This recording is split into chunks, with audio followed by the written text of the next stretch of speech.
Tuesday was a night of records that came with a critical win for the Rock Hill Bluehawks, whose playoff hopes are still very much alight. If the Hill wants to keep it that way, they'll need a sweep at the Hollow. Good evening, everyone, and welcome to the Hollow of Rock Hill, where tonight the Rock Hill Bluehawks host the Plano Wildcats in the second and final game of their District 6 6A series. My name is Brian Sutcliffe. Colton Boston's birthday was yesterday, so he's celebrating with his family. Happy birthday, Colton. We hope it's a good one. Hope the Bluehawks get you a win here tonight. This is the solo edition of the Bluehawk Baseball pregame show from Regency Sports Broadcasting. The Bluehawks had plenty to celebrate in their 5-2 win over Plano on Tuesday. They celebrated a come-from-behind win. After falling behind 2-0 early, Brady Slanina shut it down in his second consecutive W on the mound. They celebrated Anthony Gonzalez becoming the program's all-time hit leader. They celebrated their head coach, Sean Stanton, after he collected his 100th career head coaching win. The Ant-Man's record-breaking hit tied the game after the Hill fell into that 2-0 hole. Carson Roy for the offense paced the team with 2 of their 7 base hits. He also had 3 of the team's 7 stolen bases. The RBI in the game belonged to Aiden McDaniel, Reed Tebow, and Ethan Kalanick. Brady Slanina solid yet again for the Bluehawks on the mound, going the whole way, scattering just 5 hits, striking out 6, and walking just 1. It was the second consecutive ballgame we saw him racking up big strikeout numbers in the later innings. That's been pretty big time in what have been must-win situations down the stretch of this regular season. But the win wasn't without some bad news. Cole Carroll was hit by a pitch early in the game. He suffered a hand injury that will keep him out of the lineup and off the mound for at least tonight. But the win was the 4th in a row for the Bluehawks, who are now enjoying their longest win streak of the year since starting 2026 at 8-0. But they've had to stay perfect, as at this point they know they will be eliminated with their next loss. They're also going to need some help to qualify for the playoffs for the second consecutive season. Heading into this week, they were looking at Prosper and McKinney Boyd. Those are the teams they needed to see losing games this week to bring those squads back toward the playoff line, as the Bluehawks have been moving toward it during this 4-game winning streak. Prosper faces Princeton this week, and the Panthers gave Prosper a scare, leading 1-0 early before Prosper was able to pull away at 7-1. With that victory, the Eagles have clinched a playoff spot, joining Allen as the 2 squads that have punched their playoff tickets. Boyd faces those Allen Eagles this week. Game 1 of that series started on Wednesday night and then carried over to Thursday after the wave of storms that pushed through on Wednesday. Allen led that game before the delay 2-0 and rode that 2-run margin all the way to a 3-1 win. McKinney and Plano East didn't even start their series until last night. East won that one 4-2, which eliminates McKinney from playoff contention and keeps the Plano East Panthers right there in it along with Rock Hill. Plano West is the team that's off this week. They've not clinched yet because there is a world where they could end up tied with Plano East at 9-7. There's a world in which you could have 4 teams, Plano West, Plano East, McKinney Boyd, and Rock Hill, all ending up at 9-7. That would mean a 4-team tournament play-in. It would be all sorts of madness. A lot of craziness has got to happen to get to that. But you could end up in a situation with Rock Hill, Plano West, and Plano East all ending up at 9-7. In that case, it would be the Bluehawks being left out, as they would lose the tiebreaker to West in that scenario. So here's the latest league table. Allen is 11-2. They have clinched. Prosper is 10-3. They're on their way to the playoffs. Plano West is 9-5. They would clinch with a Plano East loss tonight. Plano West is the team that's off tonight. McKinney Boyd is 8-5. Rock Hill then at 6-7, tied with Plano East, but Rock Hill, by way of their sweep last week of the Panthers, have the tiebreaker. McKinney at 5-8, they are eliminated. The Plano Wildcats, Rock Hill's opponents tonight, are 4-11. They have been eliminated. And Princeton, maybe the best 1-12 team you've ever seen, but they have been eliminated from playoff contention. So the playoff picture is now a little bit clearer.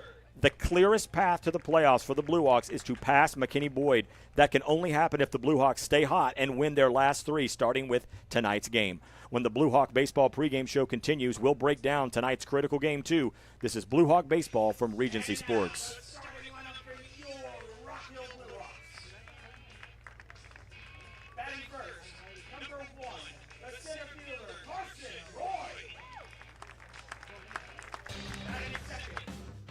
Fans, when it's time to gear up like a champion, head to Shields in the Colony. Hey folks, this is Bluehawk senior Anthony Gonzalez. From top brand sports gear to apparel for the whole family, Shields has everything you need to play hard and cheer louder. Visit Shields at Grandscape in the Colony, proud supporter of Rock Hill Baseball.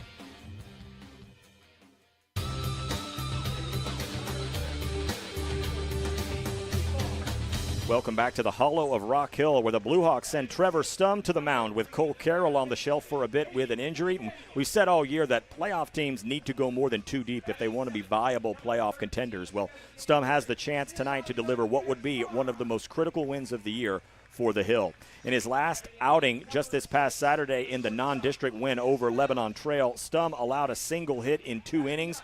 He struck out 2, but more importantly, didn't walk a batter. That's been the difference between Blue Hawk wins and losses. In wins, they walk 3.5 batters per game. In losses, they walk 6. They've only issued 7 free passes in their last 4 district games. So if Stum can follow that script, the Hill has a great chance of holding up their end of the deal and keeping their playoff hopes alive with a win. It's elementary night here at the ballpark, so there's no pre-recorded national anthem tonight. It's kiddos from various Prosper ISD elementary schools here to serenade us with the national anthem on a cloudy evening here at Rock Hill.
Can't do it much better than that. A fitting way to get started in a big one for the Rock Hill Blue Hawks, who are coached by Sean Stanton. As we take a look at the starters, Coach Stanton now in his 6th season. He picked up win number 100 in his 6-year career in the win at Plano Senior High on Tuesday.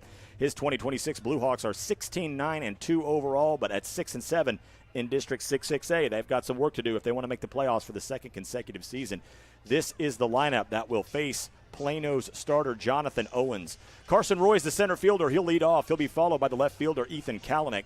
Anthony Gonzalez, the all-time Blue Hawk hit king, plays second and bats third. Brady Slanina plays first and hits cleanup. Reed Tebow, the catcher, bats fifth. Aiden McDaniels, the third baseman, he hits sixth. Elijah Guevara is the designated hitter. He'll bat for the starting pitcher, Trevor Stum, and bats seventh. Lucas Bell's the shortstop. He hits eighth. And Morgan Singleton, the right fielder, will bat ninth. Plano Wildcats are coached by Rick Kramer. He also passed the 100 career win mark at Plano earlier this year. His Wildcats are 9-17-1 overall. They are 4-11 in district. This is the lineup they'll send to the mound to face senior right-hander Trevor Stum. Brooks Anderson's the center fielder. He'll lead off.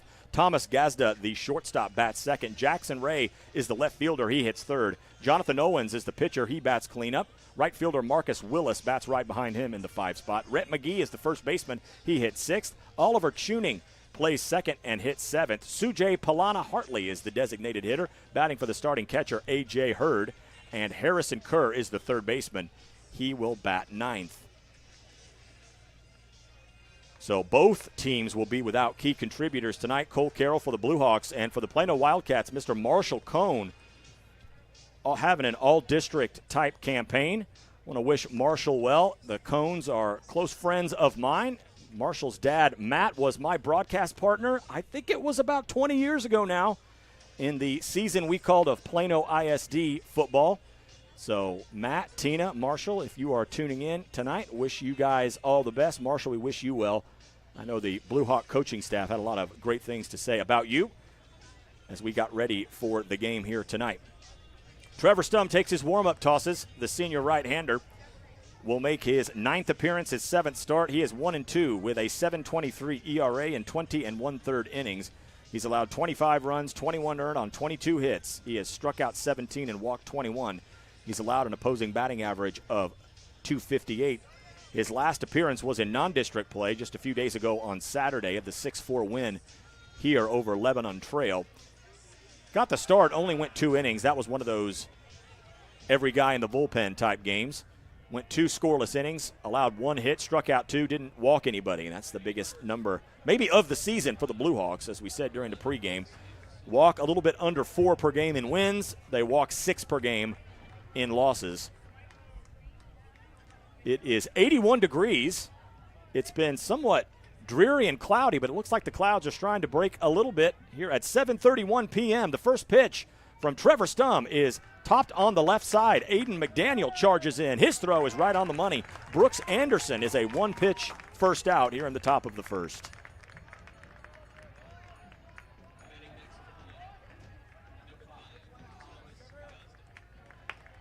Just what Trevor Stum and the Blue Hawk coaching staff dialed up to get things going. A 1-pitch first man down, as here's Gazda. Takes a slider low and away out of the zone. It is ball 1. We're just underway here at the hollow of Rock Hill. There's 1 out and the base is empty. It took Trevor Stum all of 1 pitch to record his first out. Gazda was 0 for 3 in the game on Tuesday. The 1-0 is lifted softly. 1 bounces into foul territory on the first base side. Where the ball dies, it will be strike 1 to go with 1 ball. Gazda bats from the right side. Ethan Kalanick's in left, Carson Roy in center, Morgan Singleton in right. We'll give you the infield starters after this 1-1 pitch. It's on its way. It's a fastball right on the outside corner. A prolonged strike call by the home plate umpire, so he's going to keep us honest tonight. It's 1-2. Aiden McDaniel's already made a play. He's at third, Lucas Bell at short, Anthony Gonzalez at second, Brady Slanina at first. Here comes the 1-2. Breaking ball misses way outside. It is 2-2. Reed Tebow behind the dish really stepped into that everyday catcher role. He's played well behind the dish, but he's been one of the hottest hitters in the back half of district play. Stum brings the 2-2. That is ripped on a worm burner over to Aiden McDaniel, who flips the ball into his bare hand. The throw pulls Brady Slanina off the mound. He runs up the line to tag Gazda in the chest. It knocked him over, and Brady Slanina is one of the nicest guys you'll meet. Goes over to make sure that the spilled Gazda is okay, but there's quickly 2 down here in the first as that one goes 5-3 again.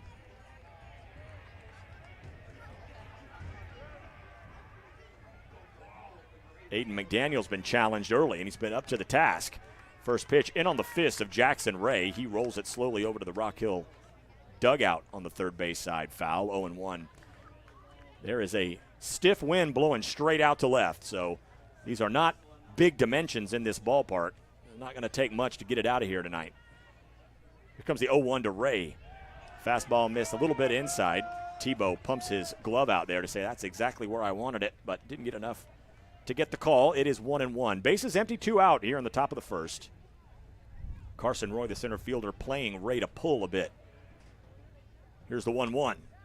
Pops straight back toward us into the top of the netting. And the count is 1-2. Stum, 9 pitches, 6 strikes. So he's hammering the zone thus far. Getting the start after the injury to Cole Carroll. 1 ball, 2 strikes, 2 outs. Ray waits on the pitch. Here it comes. It's a slider low and away. Ray leaning out over the plate, holding up until the very last moment. It's 2 balls and 2 strikes.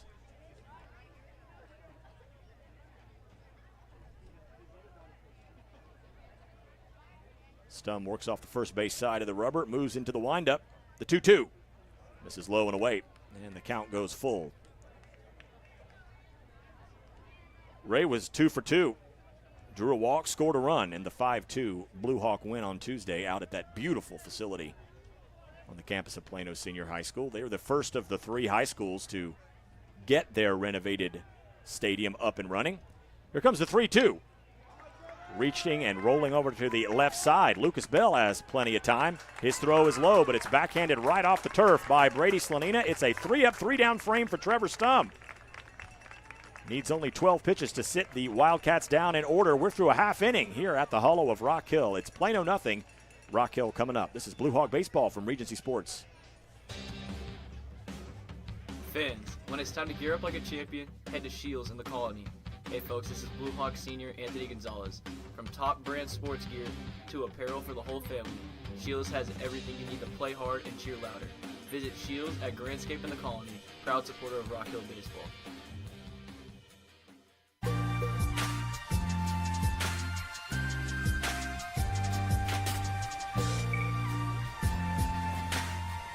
Jonathan Owens takes a slow stride to the field turf bump. This is an artificial turf facility, as are most diamonds in the North Texas area these days. This facility goes 300 to the foul poles, 360 to dead center, 345 to the power alleys. So basically a perfectly symmetrical field. Owens, the righty, a bit of a three-quarters motion. Bit of a whippy delivery. Takes his tosses. He'll face Carson Roy, Ethan Kalanick, and Anthony Gonzalez to start things going. Again, a game the Blue Hawks must win. They have to win out and need McKinney Boyd to lose out. Or the Blue Hawks need to find a way to end up in a four-way tie, which would require Plano West being swept next week by Prosper. That could happen. Prosper's playing their best baseball of the season. It would require the Blue Hawks to sweep McKinney. That could happen. Blue Hawks playing very well, taking care of business here against the teams that haven't fared as well in district play. You'd need McKinney Boyd to lose tonight to Allen, and then you would need them to be swept by Princeton next week. That might seem like a bit of a long shot, although the Princeton Panthers are the best 1-12 team you've ever seen, as they have had numerous losses by 1 or 2 runs, including the game here. The Blue Hawks had to walk them off 6-5. To get their first district win of the year. And then you need Plano East to sweep Allen, which is probably the tallest order of the 4 scenarios. But the Blue Hawks to get to 9-7 can't lose again. We know that. Carson Roy will get things going for the Blue Hawks here in the bottom of the first. He's hitting .437 with 4 home runs and 19 RBI. The first pitch from Jonathan Owens is a called strike. It is 0-1. No score here in the bottom of the first. Trevor Stum needed just 12 pitches to sit Plano down in order. Owens rocks and fires. Pitch a little bit wide of the outside edge with the fastball. It's 1-1. Carson was 2 for 4.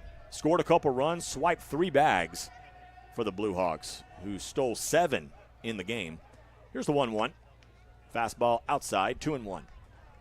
The 7 stolen bases for the Blue Hawks were their most in a game since they stole 9 bags in the season opener, that 11-0 win down in Houston against Fort Bend Hightower. 2 balls, 1 strike. The pitch from Owens.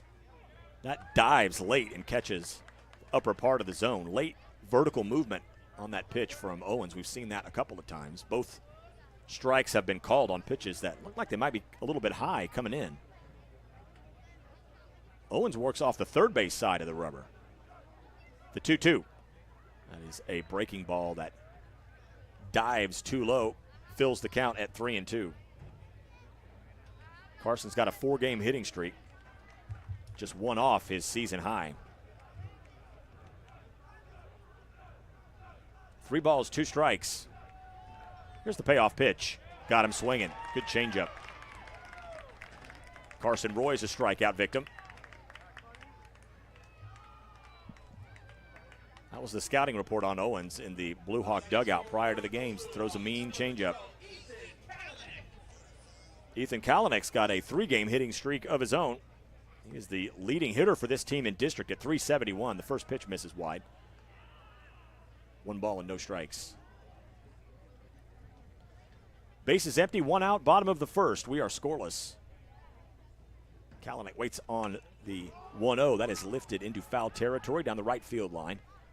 The first baseman, Rhett McGee, will give it a look. Does not have a play. 1-1.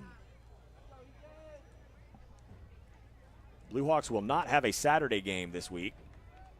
They will conclude the regular season next week against the McKinney Lions. It'll be a Wednesday-Friday series. Wednesday out at Al Alford Field in McKinney. Here's the 1-1. Foul back, 1-2. And then the regular season finale and home finale will be here a week from tonight against McKinney. If you haven't been out to Al Alford Field in McKinney, you ought to check it out. It's a pretty cool little venue, one of the older ballparks in the area. Right there, just in downtown McKinney. Here comes the 1-2 way outside. 2 balls and 2 strikes. Jackson Ray's in left, Brooks Anderson in center. Marcus Willis starts out in right. Give you the infield starters after the 2-2 pitch. Here it comes. Lays off the ball, diving out of the zone. Good eye from Kalanick. So the second consecutive hitter has worked a full count. Harrison Kerr is over at third. Thomas Gazda at short. Oliver Tuning at second. Rhett McGee at first. And A.J. Hurd gets set to deliver the pitch back to his pitcher, which missed low and away to walk. Ethan Kalanick on the full count pitch. So the Blue Hawks have the first base runner of the game. And the table is set for the program's all-time leader in hits, Anthony Gonzalez. That came on his 2 RBI double that tied the game after the Blue Hawks fell behind 2-0 in the first.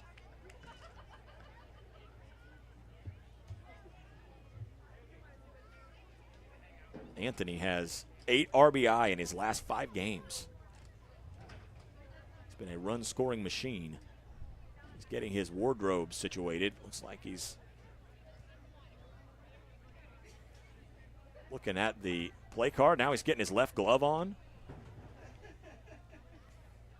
Sometimes it takes some people a little longer to get ready for work. He digs in from the left side. First pitch.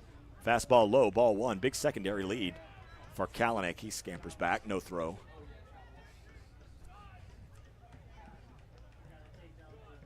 Gonzalez looking at the plays again. That's something you only started seeing in the last few years. Almost a football-style play sheet. A lot of guys keep it in their back pocket. There's a throw over. Back in with a head-first dive is Kalanick. Ethan is 14 for 14 in stolen base attempts. Blue Hawks have only been caught stealing 7 times this season. There he goes. Pitch is out of the zone, and Ethan Kalanick is 15 for 15 as the throw pulled the shortstop Gazda to the third base side of the bag. And the Blue Hawks have a runner in scoring position. The pitch was called a ball, so it's 2-0.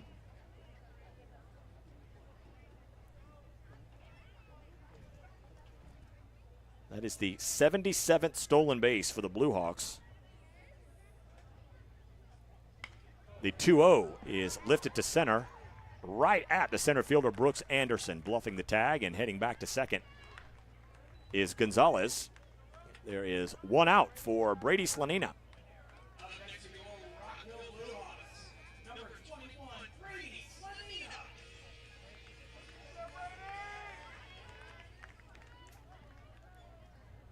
Brady Slanina got the win on the mound on Tuesday, but did not hit. He digs in from the right side with a runner at second and 2 outs. Pitch misses a little bit high. It's 1-0. Slanina is a .380 hitter with runners in scoring position this year.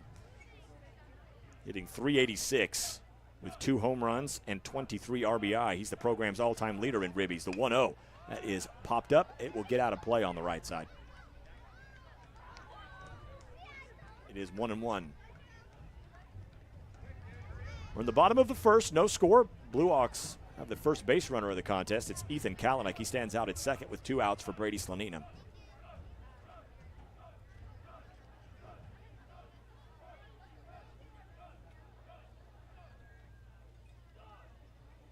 Slanina steps out for a moment. He gets his gloves adjusted.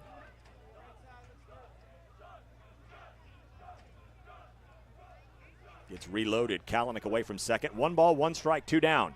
There goes Kalanick. Check swing. The throw to third is not in time. Another steal for Kalanick. The pitch was called a strike as Slanina was not able to hold up. But now Kalanick is 90 feet away from giving the Blue Hawks the early lead.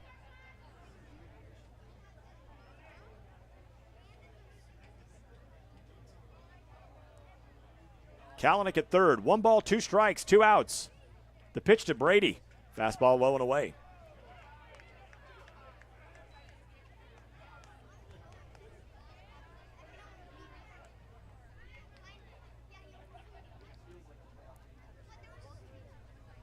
Great crowd tonight. 2 balls, 2 strikes, 2 down. The pitch. Check swing. Did he go around? He did. Tried to hold up on the high fastball, but Jonathan Owens picks up his second strikeout of the first inning, and the Blue Hawks strand a man at third. Nothing doing for the Hill. We are through an inning here at the Hollow of Rock Hill. No score between Plano and Rock Hill. This is Blue Hawk Baseball from Regency Sports. Hey there, folks. This is Rock Hill senior Grayson Richards telling you about a company that's family-owned, tail-approved, clean cars, wagging dogs. That's the Scooters way. Go see them in McKinney at 12041 West University Drive. The team at Scooters says go Blue Hawks.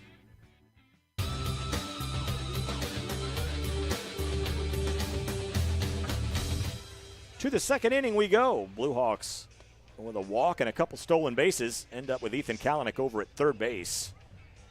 Jonathan Owens able to punch out a couple of Blue Hawks. We will keep you apprised of the most important score, other than the one out here in right field at the Hollow of Rock Hill that says Plano nothing, Rock Hill nothing. The scoreboard says zeros as well out at Allen. McKinney Boyd and Allen are scoreless. Doesn't matter what happens in that game if the Blue Hawks don't win this one.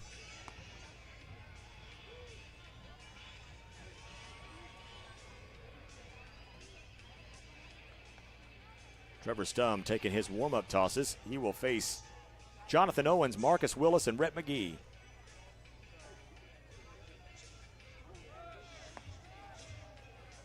Tebow's throw is perfect. Down to second base. Owens was 1 for 4 with a run scored on Tuesday.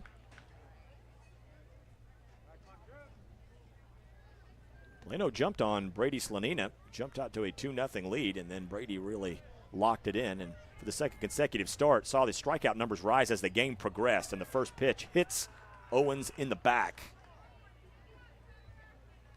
So now Plano has a base runner.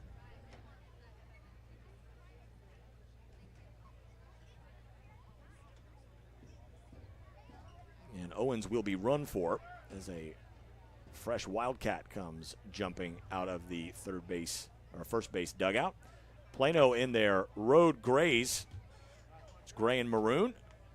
Pretty good looking uniform. Runner over at first with nobody out. First pitch is a fastball strike to Marcus Willis. It's 0-1.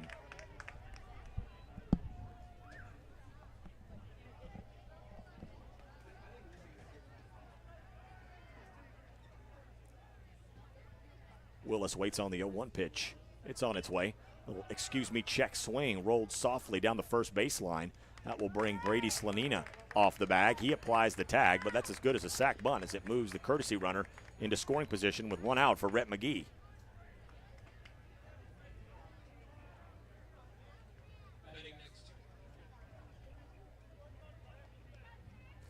Slanina did a good job of fielding that ball before it could roll foul to record the out. Here's Rhett McGee. He did not hit in the game on Tuesday because he's the first baseman. He has slid into Marshall Cohn's spot. Cohn hits further up in the lineup. First pitch, that is smoked through the hole on the left side, a base hit. Coming up quickly is Ethan Kalanick. Gets it into Aiden McDaniel quickly, and that's the first hit for Rhett McGee. So he is filling in for Mr. Cohn quite nicely early on. He moves the runner to third. Runners at the corners with 1 out.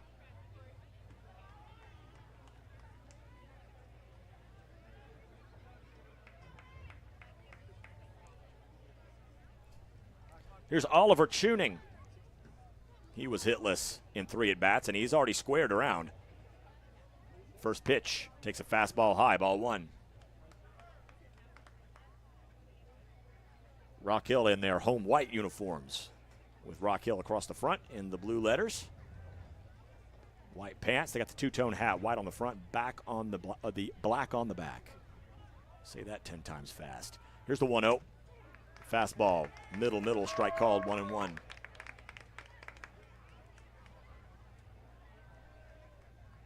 One ball, one strike, one out. Runners at the corners for Plano here in the top of a scoreless second. Tuning squaring again. Here it comes. Offers at it on a pitch diving out of the zone. That is strike 2.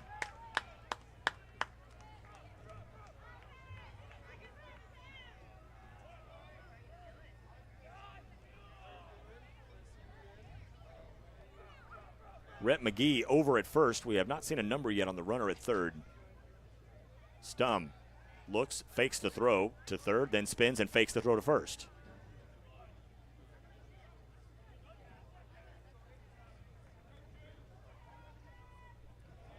Now Tuning puts the bat up near his shoulder out of a closed stance, waits on the 1-2. It's on its way. Got him swinging. Big pitch from Stum. First strikeout for Trevor. Comes at a big time. With 1 out and runners at the corners. That's where they stay now with 2 outs. John Yeary, the assistant coach, is moving some players around. Blue Hawks can't afford to leave anything to chance in a game they must win. Here's Sujay Palana-Hartley. Bats from the left side. Righty versus lefty matchup. First pitch from Stum. Squares to bunt, punching it down the third base line. Stum off the bag. The throw is basket caught by Brady Slanina, having to focus on the ball as the runner reached the base. Stum and Slanina combined. Big defense there for the Blue Hawks on the safety squeeze, and that retires the side. So no harm done.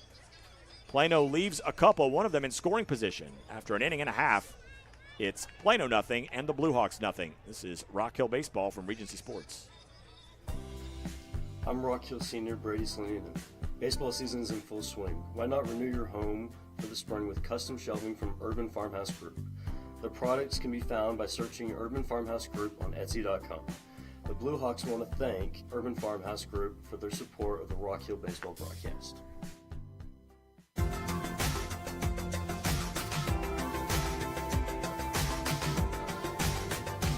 Plano nothing, Rock Hill nothing in the bottom of the second. Brian Sutcliffe here at the hollow of Rock Hill. Reed Tebow, Aiden McDaniel, Elijah Guevara. We'll see Jonathan Owens for the first time. Owens punched out a pair of Blue Hawks in that scoreless first, although Rock Hill had left a runner over at third. So both teams have left a man 90 feet away. But still goose eggs up on the board.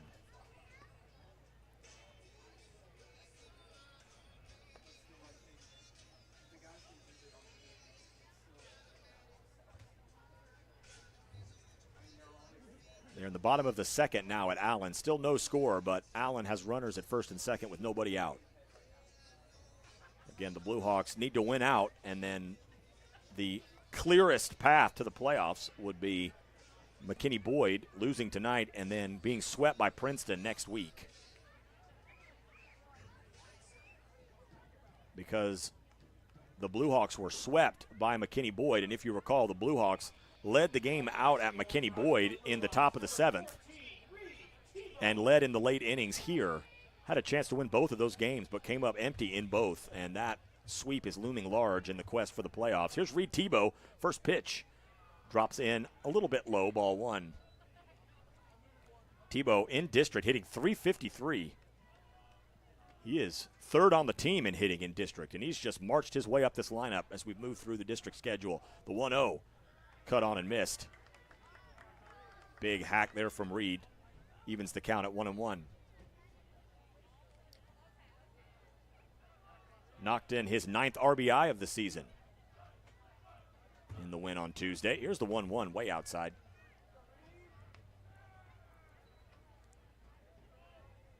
His hit was a triple. It was the team's first triple since the Jesuit game back in non-district play. Here's the 2-1. That is lifted to center. Brooks Anderson watching it carry and takes it down right at the wall. So the wind caught that a bit. But Tebow is the first out here in the second.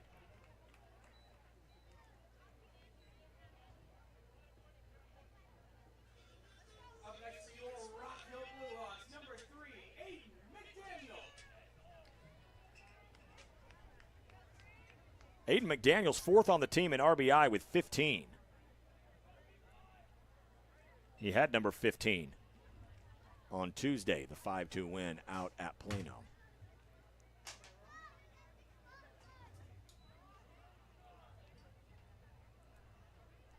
Aiden bats with the bases empty and one out. Here in the bottom of the second, no score.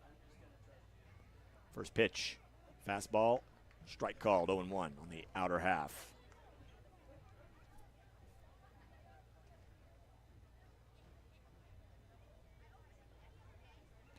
Aiden waits on the 0-1. That is a fastball. Catches a little bit less of the corner, but catches the corner all the same. It's 0-2. McDaniel crowds the plate from the right side. Waits on the 0-2 pitch. Here it comes. Lays off, low and away, 1-2.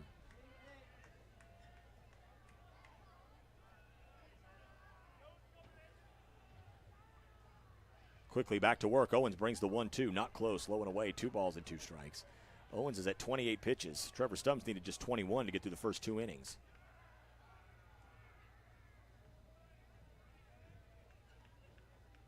The 2-ball, 2-strike pitch is on its way. That's a low fastball. And Aiden comes back to fill the count at 3-2.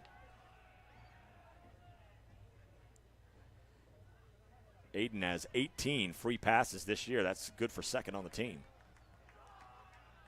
Here comes the payoff. In on the fist, softly lined to second. Tuning takes a moment and gets himself collected. Bit of an in-betweener as Tuning started charging it hard and then laid off of it a little bit. Took it on a hop. Didn't have a lot of time, but his throw was true to McGee. 2 up, 2 down for the Blue Hawks here in the second.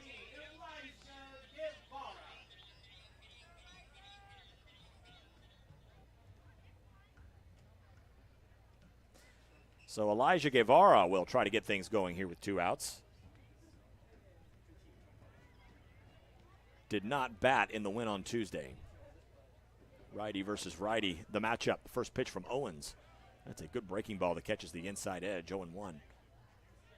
Owens has had good stuff here in the early going.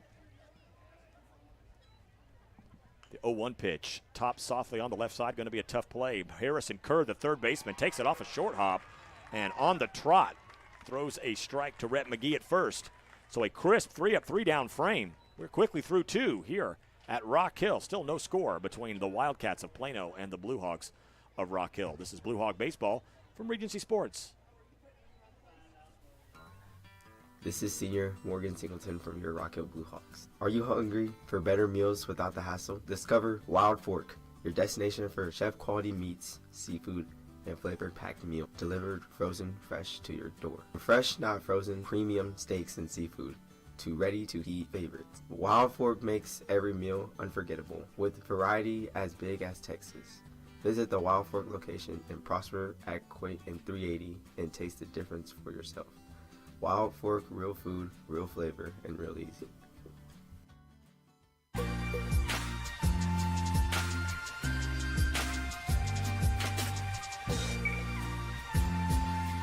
Takes us fewer than 30 minutes to get to the third. If you're just now joining us, where have you been? Try not to take it too personally. You're talking to a guy who did a solo game that went 4.5 hours earlier this year. So we've seen every bit of baseball this year. We've seen blowouts. We've seen close games. We've seen quick games. We've seen long games. 2026 season has certainly been an exciting one. Blue Hawks looking to make this an interesting end of the year to maintain their playoff viability, ideally all the way to the end of the season. They'll need to win tonight to continue to do that. Harrison Kerr, and then back to the top of the order for Brooks Anderson and Thomas Gazda in the third. Both teams have stranded a runner at third base. Here's the first pitch to Kerr. A little chin music, the high, hard stuff. It's ball one.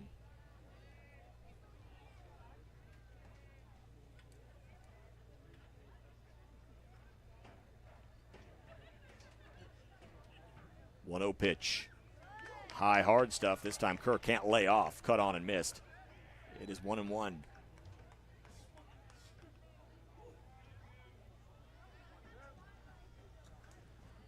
1-1 pitch. Fastball. Strike called. So Stum hammering the zone thus far. 16 of his 24 pitches have been in the zone. He peers in. Brings the 1-2. That is scuttled over to the Ant-Man, Anthony Gonzalez. His throw is on the money. Harrison Kerr is retired. 4-3 on your scorecard. We'll go back to the top of the order for Brooks Anderson.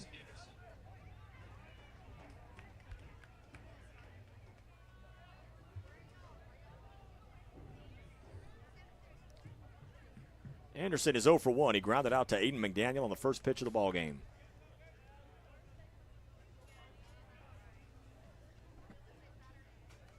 First pitch from Stum is topped over to McDaniel again. Those guys have worked something out in advance, I guess.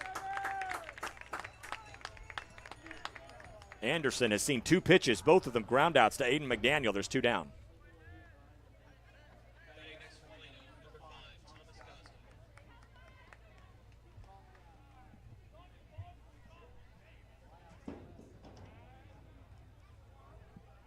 Trevor Stum has thrown 5 pitches here in the inning. He's recorded 2 outs. Here's Gazda.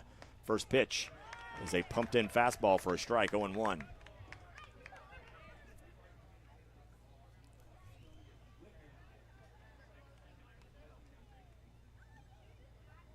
The righty kicks and deals. The 0-1 is on its way. That is scalded over on one hop to the 100 game winner, Sean Stanton. You don't win 100 games at this level without being able to field a foul ball in the dugout. I think he's done that before. No balls, 2 strikes, 2 outs. Here it comes. Outside and low. Gazda lays off.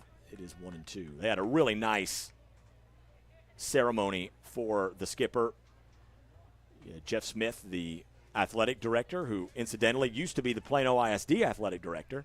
Here's the 1-2, way inside, and goodness, good thing Gazda just kept leaning back away, almost like a tree falling down. He just kept going, and it's good because that was a high fastball, and he was able to elude it. It's 2 balls and 2 strikes, but you had Coach Smith coming out to honor Coach Stanton. You had all the guys come out. They had a nice banner made, very cool stuff. Here comes the 2-2, another high, tight fastball, and Stum kind of shaking his head a little bit to say, my man, this is not personal.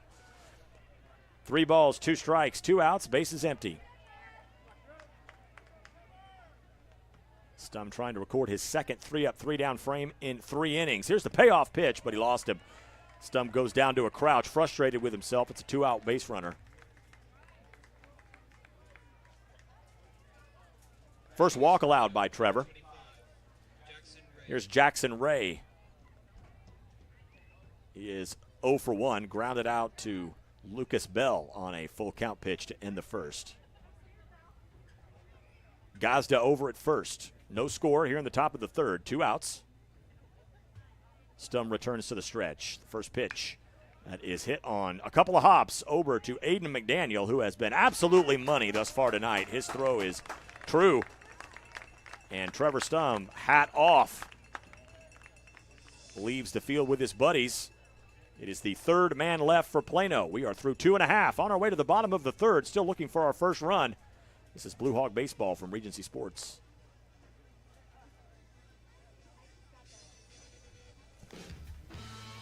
I'm Blue Hawk senior Braxton Clyde, telling you to step up to the plate, go big, or go home with my family company, Bullnose Masonry. At Bullnose Masonry, we build brick, block, stucco, and stone. From schools to hospitals standing tall, Bullnose Masonry builds it all. Bullnose Masonry is a proud supporter of Rock Hill baseball.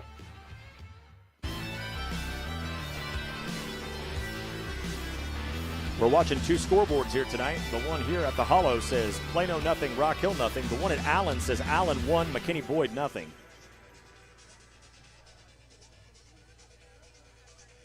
Blue Hawks need to win tonight, and they need McKinney Boyd to lose that one.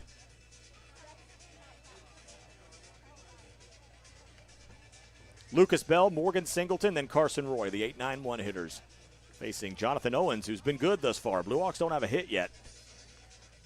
They had one base runner. It was Ethan Kalanick walking on a full count pitch with one out in the first. He ended up at third after a couple of stolen bases, but was stranded as Owens was able to strike out Brady Slanina to end the first.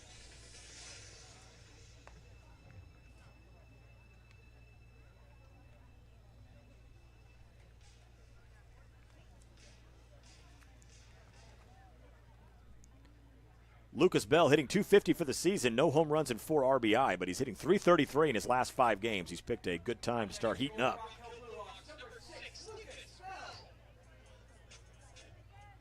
Blue Hawks will throw some left-handed hitters at you tonight. Here's the first pitch. That is popped to center. Brooks Anderson retreats as the wind carries it out. And it's like these kids have got someplace to be tonight. I'm trying to think if there's something I'm missing, probably.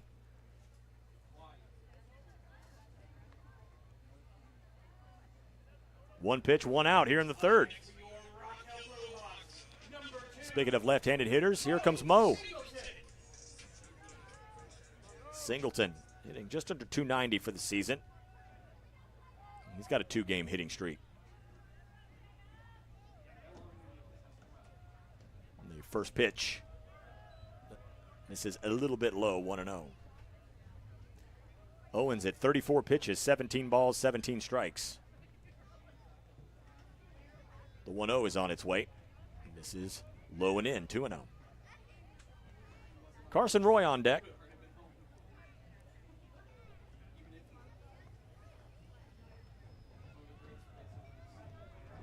Owens doesn't take much time. The 2-0 is a fastball on the inner half for a called strike. 2 balls, 1 strike.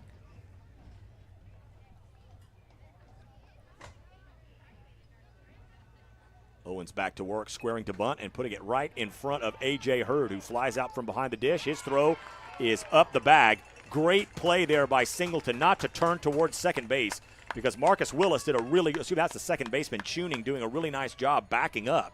He might have had a chance to try to tag Mo. That's a bang-bang play. We're going to call that an infield single.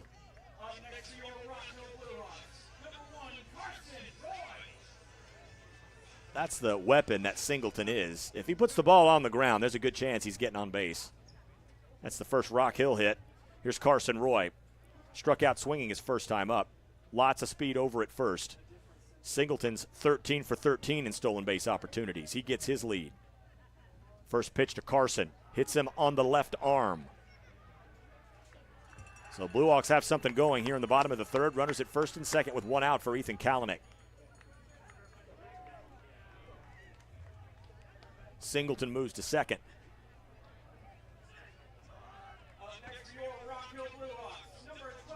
Kalanick walked and was stranded at third in the first. No score here in the bottom of the third, but Blue Hawks with an uprising. Runners at first and second with just 1 out.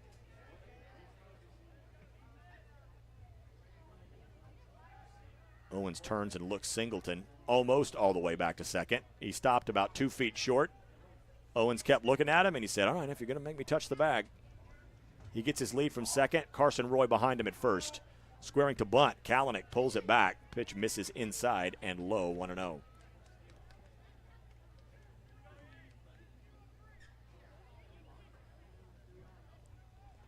Owens has now thrown more balls than strikes, which is a little surprising. It seems like he's had a bit better command than that tonight. Here comes the 1-0, squaring again. This time it's a high fastball. Kalanick pulls back. 2-0.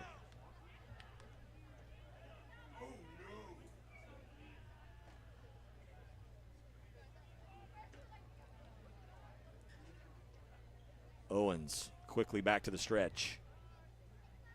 From the face-high set. A couple of looks back to second. Now a third. Here comes the 2-0.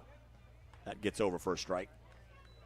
Kalanick didn't like it on its way in, pulled the bat back, but it is a strike, 2-1. Wind has maybe died down just a little bit. It looks super gloomy. Still largely overcast now, but a bizarre gloominess where it seemed like it's going to start raining at any minute. It never really did. Kalanick asks for and is granted time. Now he gets reloaded. Singleton away from second, Roy at first. Rhett McGee inside the bag over at first. Owen spins and throws into second. Singleton back in with a headfirst slide.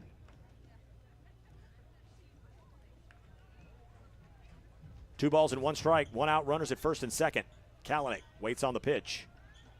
He's waiting for a while. He's going to have to wait a little longer.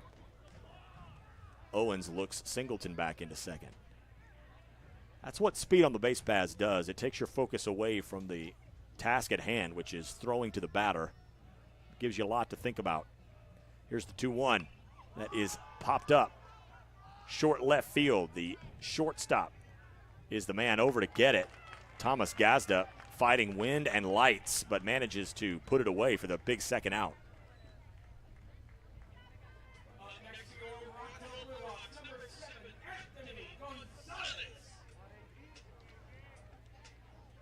So Anthony Gonzalez will see if he can deliver a two-out RBI base hit.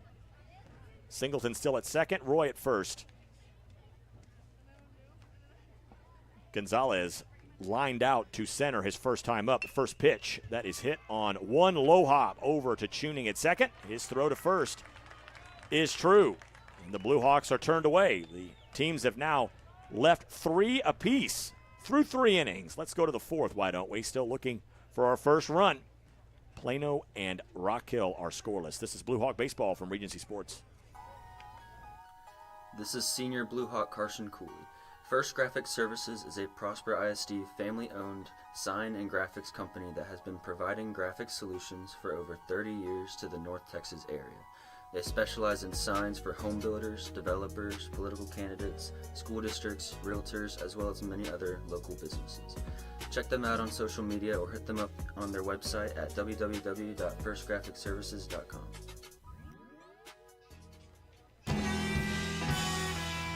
No score here at the Hollow of Rock Hill, but there is scoring out at Allen. They are finally finished with the second. Allen has jumped out to a 4-0 lead over McKinney Boyd. That is definitely a good result. But that's not the only one the Blue Hawks need. They need a win here tonight as well. And so far, they are being played to a deadlock by the Plano Wildcats. Owens, Willis, McGee, Jonathan, Marcus, and Rhett, the 4-5-6 hitters. We'll see Trevor Stum for the second time. And Stummy has given the Blue Hawks everything they could have wanted. Really, I've been waiting for somebody to jump up and take that third spot in the rotation. Different guys have had an opportunity. No one's pitched horribly or anything like that. It's just no one's been able to jump up and grab it. Well, now Stum, with the injury to Cole Carroll, given the ball tonight, and he is making the most of the opportunity. Jonathan Owens was hit by a pitch his first time.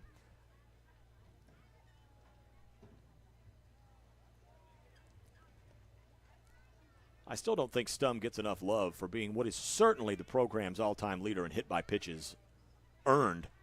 First pitch is a foul ball hit straight back. It's 0-1.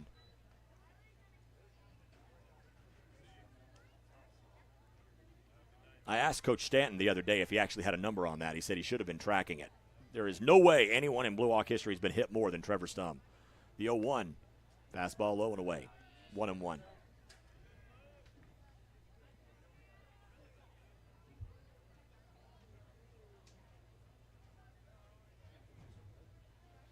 Stum brings the 1-1. There's a breaking ball, missed a little inside, maybe a little high, 2-1. 36 pitches for Stum. 22 strikes. Here's the 2-1. Way inside. This is with the fastball, 3-1. So Owens trying to lead off by reaching in his second in as many plate appearances. Here's the 3-1. And that he does. Walks on the 3-1 pitch. Now, we didn't know who ran for him last time. We'll see if we can get a look at a number here a little faster.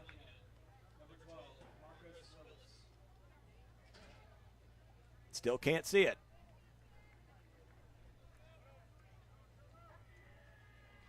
Marcus Willis is 0 for 1. All right. Mr. Kennedy up here, eagle eye, thinks he's identified our courtesy runner as a number I don't have on the roster. So, first pitch to Marcus Willis misses. It's ball 1. All right, we're going to say it's number 10, Cooper Clay. There we go. He couldn't hide from us for too long, Mr. Clay. The 1-0. High chopper left side. Bell will go to second for 1. The relay is not in time. So Willis reaches on a fielder's choice. That was a nice play from Bell and Gonzalez to team up to get the lead. Man, didn't have a lot of time.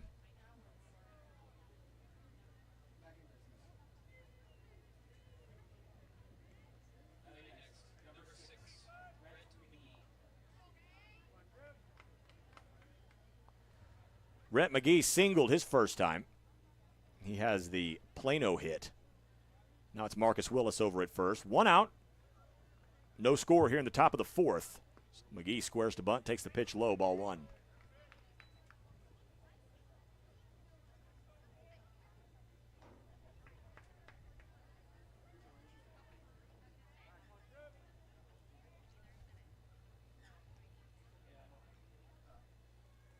McGee sharply singled through the left side his first time up. A throw over. Back in with a dive is Willis, but throw was wide of the bag. Slanina was able to snag it, but not able to get a tag down.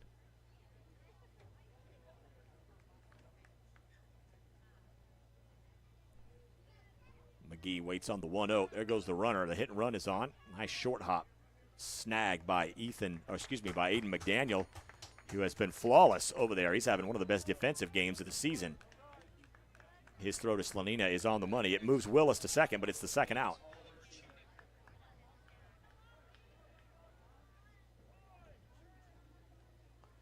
Be up to Oliver Tuning to try to break the deadlock. Runner in scoring position and 2 outs. He struck out swinging his first time up.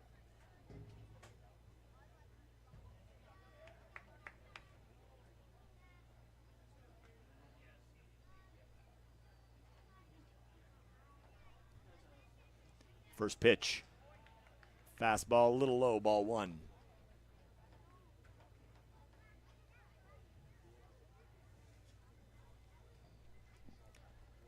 Marcus Willis stands at second. Jonathan Owens was hit by a pitch. No, excuse me, he walked on his at bat to lead off the frame. Stum, a good changeup way out in front, was tuning. It's 1-1. Wednesday and Friday will be the games next week. The final series of the regular season against the McKinney Lions at McKinney on Wednesday. Tyler Sloan will be back at the mic for that one, as been bit by a bit of the travel bug here with the 9 to 5 job here late, but I'll be tuned in from Chicago this time. Stum looks Willis back into second, and then we'll be back here a week from tonight for the regular season finale, a game that we hope has a lot riding on it. 1 ball, 1 strike, 2 outs. Runner at second. Here it comes. Fastball low, 2-1.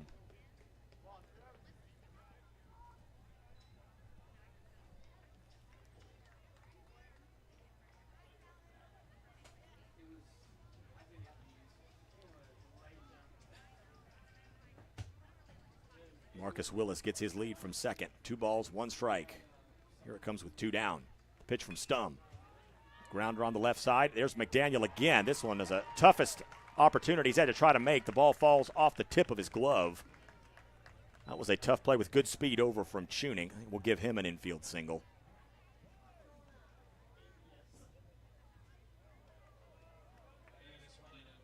So once again, Wildcats have runners at the corners for Sujai Palana Hartley. Willis at third, Tuning at first. Plano is out hitting Rock Hill 2-1. 2 of those 3 combined hits haven't left the infield. First pitch, beautiful pitch. Backs the hitter in the left-hand batter's box off the plate a bit, but hits the inner edge for a strike, 0-1.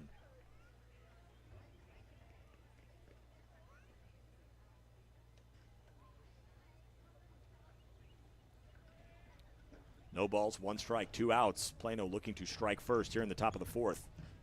Here's the pitch. Breaking ball floats in a little high, 1-1.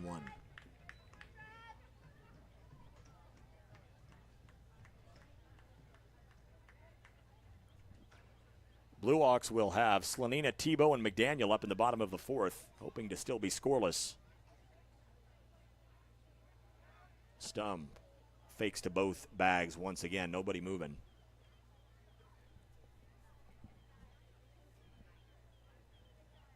This will be pitch number 49 for Trevor. He's thrown 27 strikes. The 1-1 is on its way. Late cut from Plano Hartley. Comes up empty. 1-2.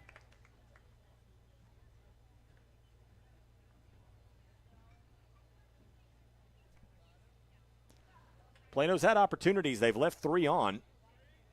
They have runners at the corners here with 2 outs. They have yet to strike.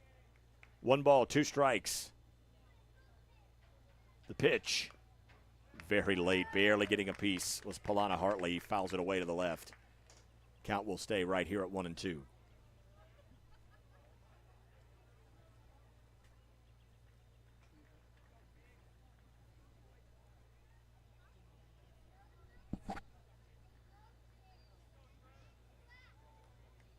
Stum ready with the 1-2 pitch. He'll try it again. Here it comes.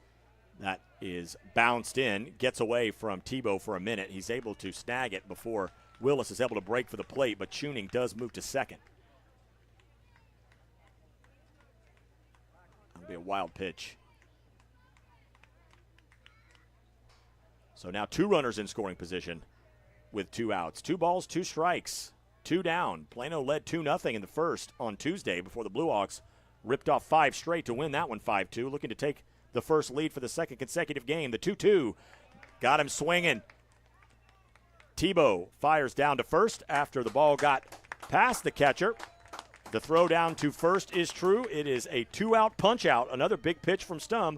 Been playing with fire a bit, but still unscathed. We go to the bottom of the 4th. No score between Plano and Rock Hill. This is Blue Hawk Baseball from Regency Sports. Attention North Texas ball players, this is senior Cole Carroll. Step up your game with the NTX Tribe Baseball Club. They offer elite baseball and softball training, top facilities, and a winning brotherhood for players of all ages. Join the NTX Tribe today and take your skills to the next level. Visit ntxtribebaseball.com. NTX Tribe Baseball, where champions are made.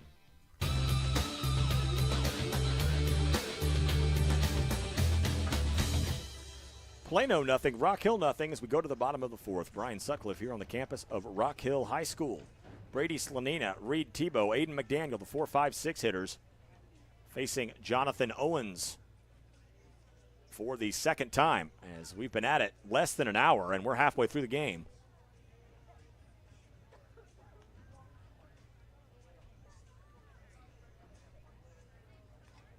Plano out hitting the Blue Hawks 2-1, but only 1 of those 3 hits has left the infield. But the teams have combined to leave 8 on, so there have been base runners. A couple guys hit, seen a couple free passes. Brady Slanina is 0 for 1. He struck out with a runner at third in the first. That was one of those opportunities that the teams have combined to watch go by the wayside.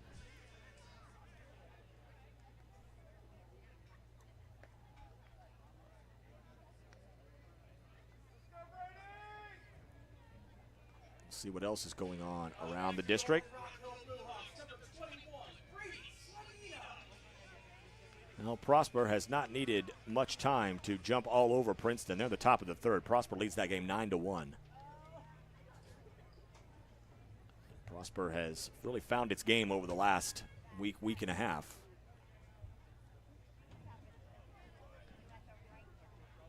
Brady Brady Slanina waits on the first pitch from Owens. It's on its way. That is a slider that misses wide, 1-0.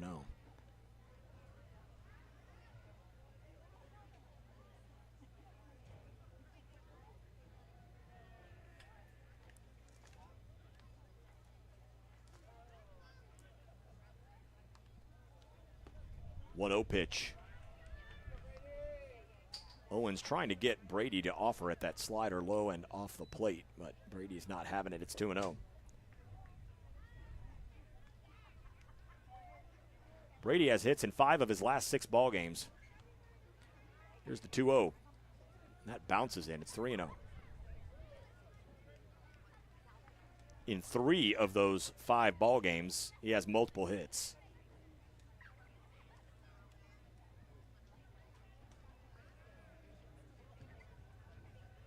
Three balls, no strikes. Owens brings the 3-0. That is a high fastball and a 4-pitch walk. Brady Slanina, as the leadoff man, is on here in the 4th. Second walk issued by Owens.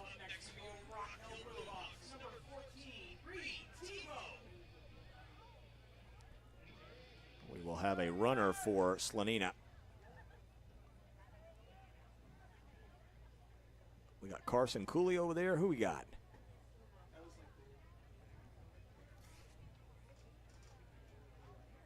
We're going to say it's Carson Cooley until someone tells us otherwise. Tebow's 0 for 1 with a fly out. First pitch, and he's hit. So now the Blue Hawks really have something going.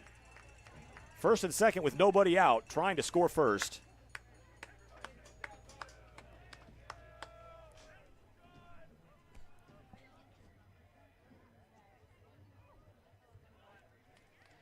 And now we will have a chat on the mound. And Tebow will get run for. Looks like Ethan McDaniel is going to go run at first. And Plano might be making a pitching change.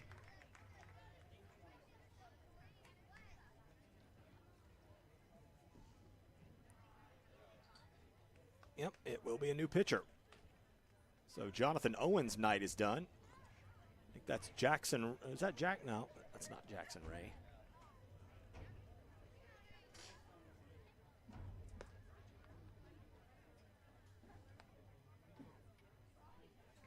Hayden Alexander is the pitcher.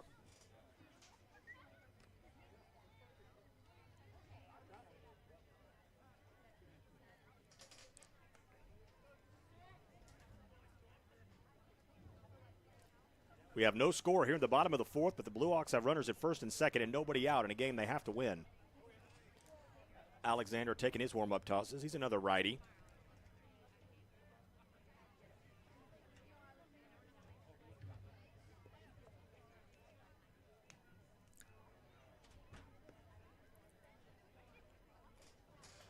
Looks like he might not have quite the velocity that Owens had, but only so much you can tell from the warm-up tosses. As we look at the numbers on Jonathan Owens, his night is not over. He's responsible for both the base runners that are on. Through 48 pitches, 22 strikes, although his control did start to wane over the last maybe inning plus.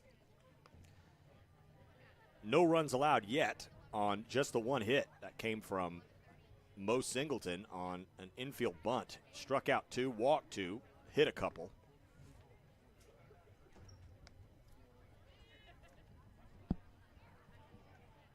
This is the time of the year when you start to have matchups with teams that have different agendas. Plano's not in the playoff hunt anymore, so you start to look at seeing what your underclassmen have. Right? Maybe in a normal situation, if Plano's still in playoff contention, maybe Owens is still in the ballgame. You never know. Maybe there was something they saw in Owens that said maybe it's time to lift him. Here's Aiden McDaniel. He grounded out his first time. His brother's over at first, Ethan. Carson Cooley at second. Big opportunity for the Blue Hawks, their best of the contest so far. Runners in at the corners as McDaniel's already squared to bunt. He pulls it back. Ball off the chest protector of A.J. Hurd, who keeps Carson Cooley from scampering to third. It is 1-0.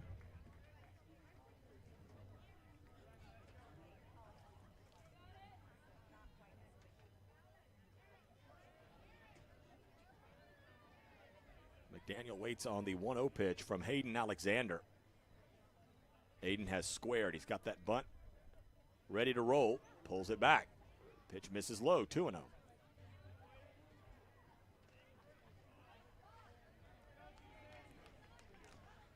Blue Hawks trying to extend their winning streak to 5. Their 4-game run is already their best of the season since they started 8-0 to start the year. 2 balls, no strikes.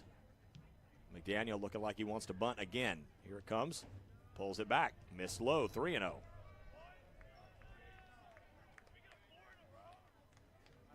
Hayden McDaniel begging Hayden Alexander to let him give himself up.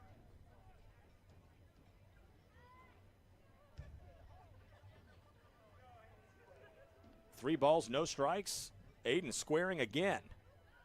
The pitch missed wide, ball 4, and they're loaded.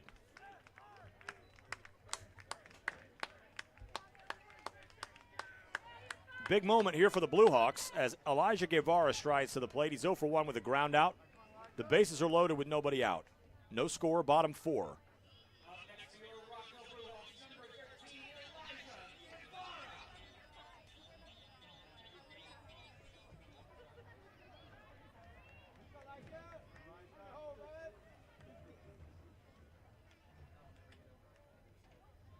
First pitch, line down the right field line, but foul by about 10, 12 feet. Guys would have been running for a while if that had stayed fair. Cooley at third, Ethan McDaniel at second, Aiden McDaniel at first.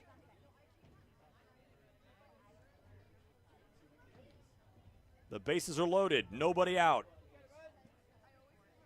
The pitch to Guevara. Breaking ball, low and away. 1-1.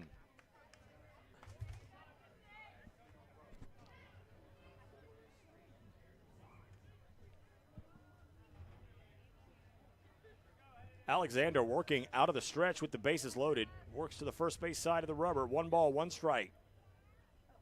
From the chest high set. The 1-1 is on its way. It is a fastball that bounces in. Here, Hurd blocks it. 2-1.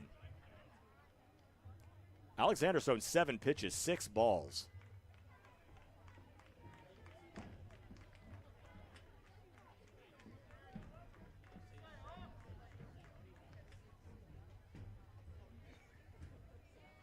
They're doing the 6-7 thing up here again. Still don't understand. It was 2 weeks ago I asked what it was. Still, no one has answered what it is. Nobody knows. Nobody knows what it is. I do know what this is. It's a 2-1 pitch as Alexander gets set to bring it to Guevara. Here it comes. That is lifted to center. This should be good to score a run.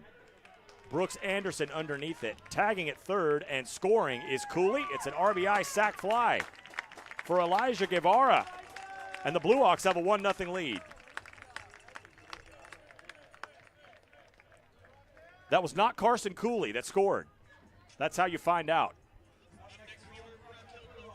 It looked like that was Aiden Reddick that came home to score. So it's Reddick scoring the first run of the game. Blue Hawks lead 1-0 on the RBI sac fly by Elijah Guevara, his 6th RBI of the year.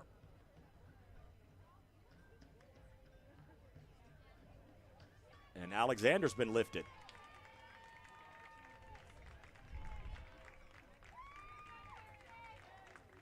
Ethan McDaniel was able to move to third. And we will see a third Plano pitcher of the inning.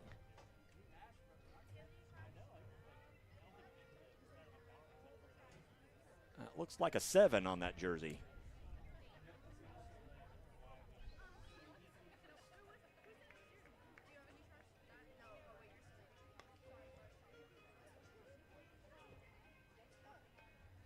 So Ethan Christ will come into the ball game.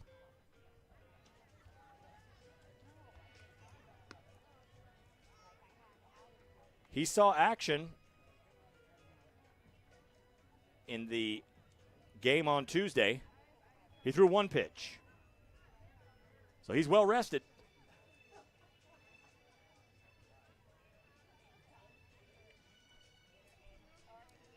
So the McDaniels The fight in McDaniels on the base paths. Ethan at third, Aiden at first. The Blue Hawks have scored. They still have only one hit in the game.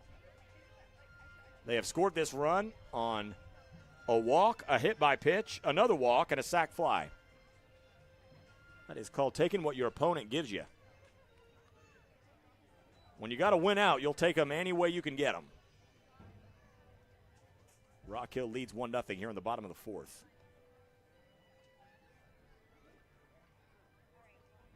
We'll continue to keep you updated on scores from around the district. Allen still leads McKinney Boyd. That is a 4-0 ball game in the bottom of the fourth.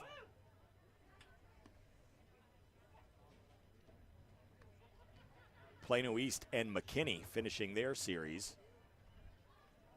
And Plano East not going down without a fight either. They're on the top of the third. Plano East all over McKinney 6-1. That was an underrated sweep by the Blue Hawks last week, not allowing Plano East to score a run. That's about as easily as they've been handled by anybody this year. They're trying to get to 7-7 with a win tonight. Here's Lucas Bell. Runners at the corners, still just one out, a run in. Rock Hill leads 1-0 in the bottom of the fourth.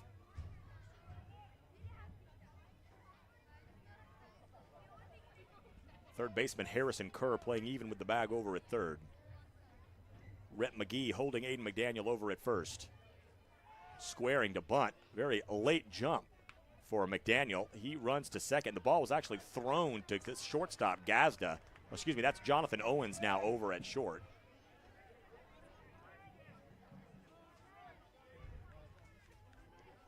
The pitch was a ball. McDaniel to second on the stolen base. So two runners in scoring position for Bell. Here's the 1-0. Fastball low. Blocked by Hurd. He's put some work in there behind the dish tonight.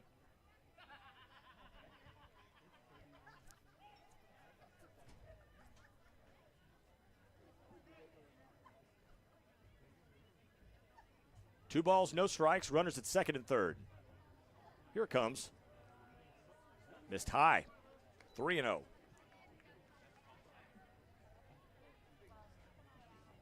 The Hill trying to put a crooked number up here in the fourth. After being shut out in the first three innings. They lead 1-0. Three balls, no strikes. Bell showing bunt. Pulls it back. It's ball four. They are loaded again. That is the third walk issued by Plano pitching here in the inning. And now we'll see what Coach Stanton opts to do with the speed burner, Mo Singleton. He's 1 for 1. Reached on an infield bunt his first time up. That's still the Blue Hawks' only hit.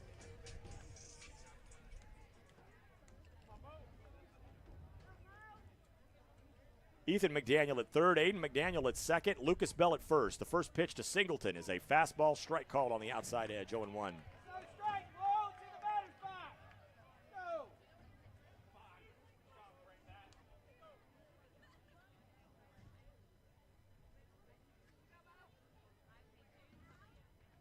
No balls, one strike, bases loaded, one out. Here it comes.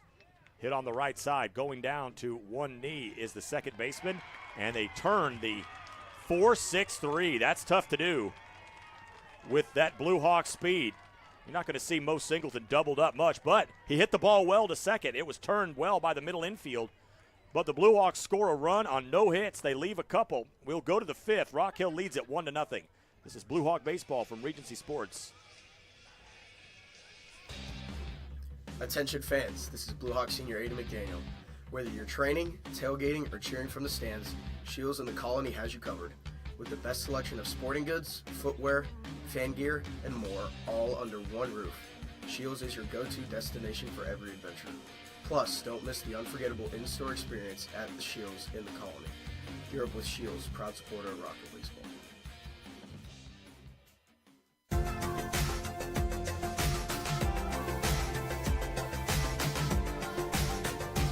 We go to the fifth inning. Rock Hill on the RBI sac fly by Elijah Guevara. Had tons of base runners there in the inning without a hit. They score a run, but a perfectly turned 4-6-3 double play from a couple of guys who after all the pitching changes, had moved positions. It was Gazda at second. It was Jonathan Owens at short. And those guys looked like they knew what they were doing, doubling up Morgan Singleton.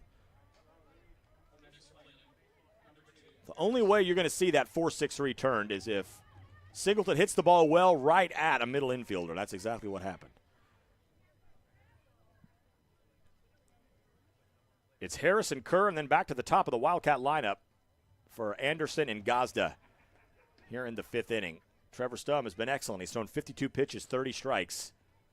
He's allowed a couple base hits, mixed in a couple walks. So there have been base runners. Plano's left 5 on. The teams have combined to leave 10 on base. First pitch hits Kerr in the back. And just like that, the tying run is on.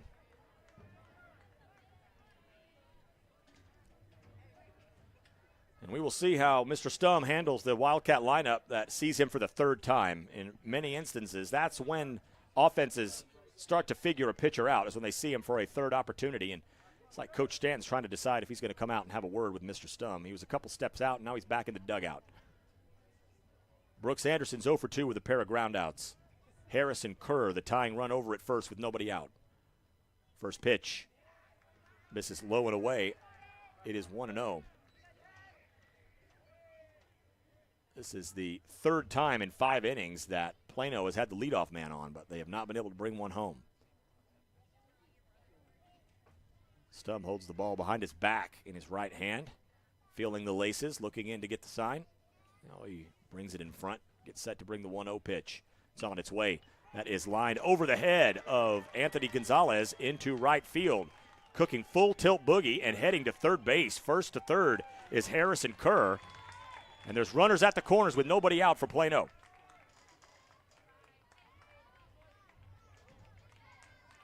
Just a soft liner to right.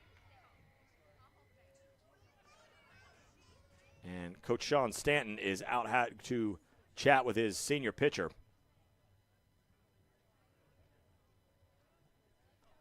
So a bit of danger here for the Blue Hawks here in the top of the fifth. And that's been a story for Rock Hill all season long, is they score runs at the plate and then immediately allow runs in the next half inning. And they haven't given up anything yet.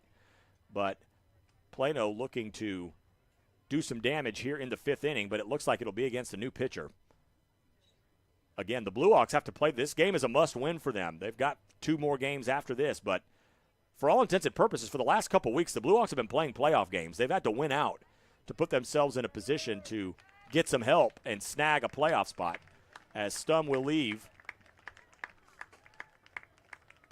He pitched well.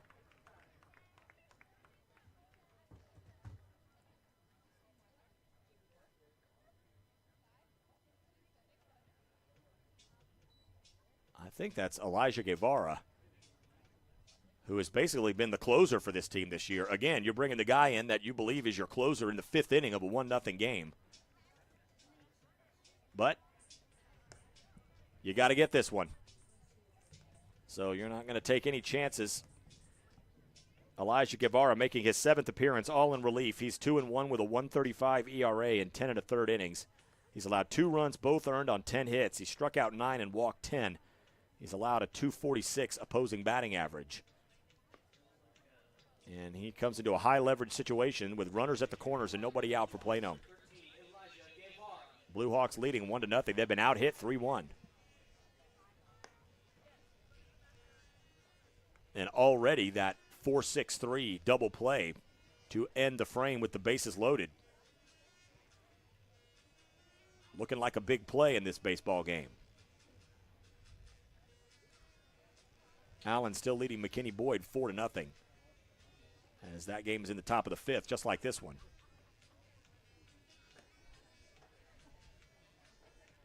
And Prosper is just eviscerating Princeton. They're in the bottom of the third. Prosper leads 14-1.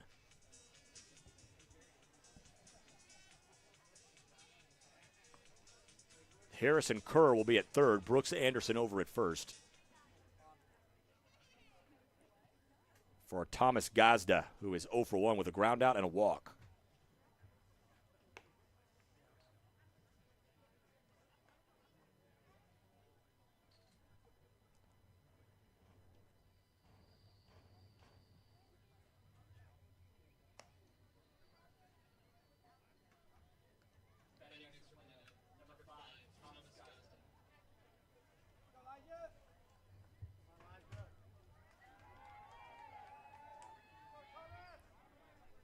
So runners at the corners, nobody out. Elijah Guevara set to throw his first pitch in this relief appearance. Squaring to bunt. Taking a pitch for a strike is Gazda. It's 0-1.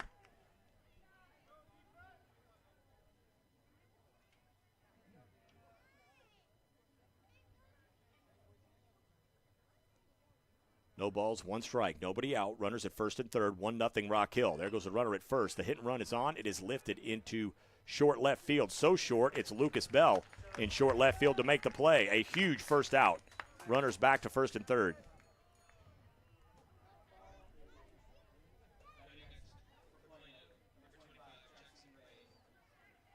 Nobody advances. Jackson Ray is 0 for 2.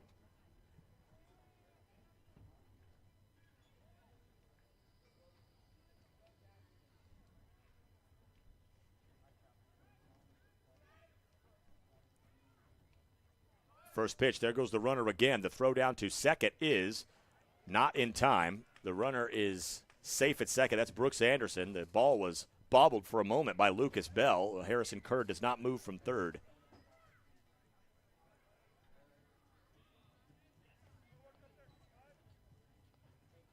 So it's Kerr at third, Anderson at second. Kerr is the tying run, Anderson the go-ahead run, and the infield comes in all the way around. Again, that's the importance of this game. In a 1-0 game at home, you don't normally bring the infield all the way around in a one-run game. Time is granted. Plano has left 5 men on base. They've had opportunities trying to break through for the first time. Rock Hill leading 1-0 in the top of the fifth. Here comes the 1-0. Fouled straight back. 1-1.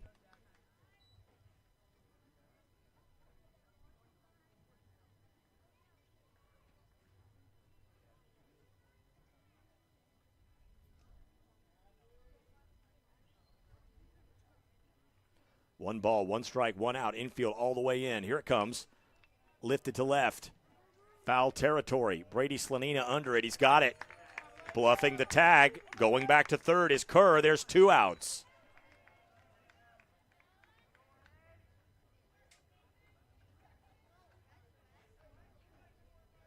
So Elijah Guevara come into this ballgame with runners at the corners and nobody out.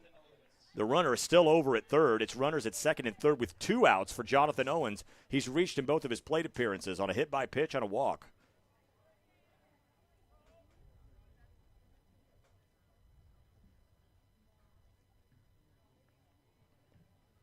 First pitch. Hit just foul.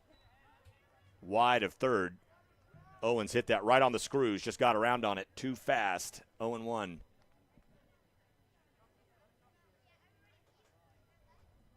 Harrison Kerr at third, Brooks Anderson at second. Elijah Guevara in relief of Trevor Stum.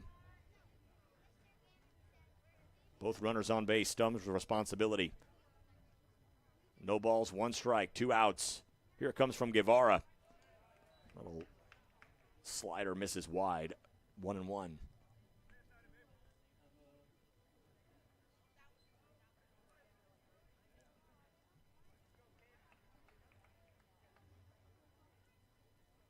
One ball, 1 strike.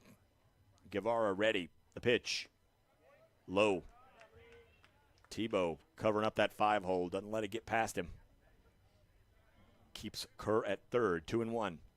2 outs. Rock Hill leading 1-0 in the top of the fifth.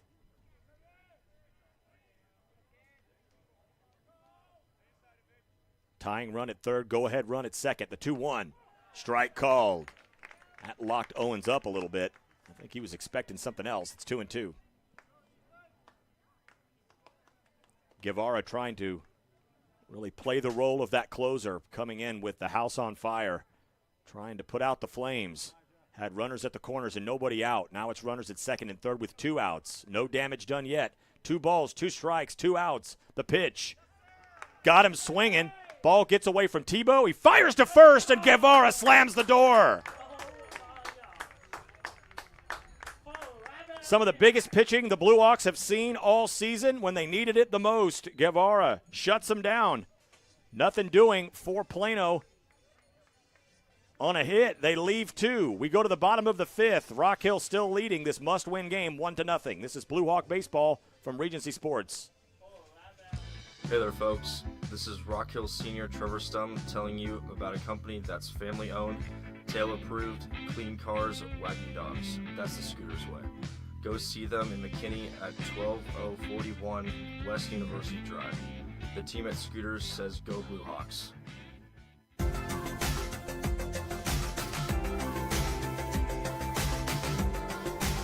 Rock Hill 1, Plano nothing. As we move to the bottom of the 5th, Plano stranded its 6th and 7th base runners, who were both on base with nobody out.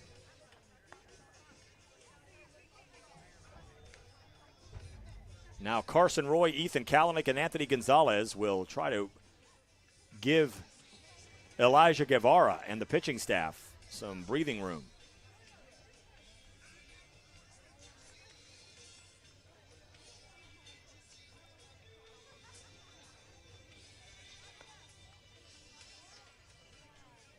Ethan Christ, the 3rd Plano pitcher, getting finished up with his warm-up tosses.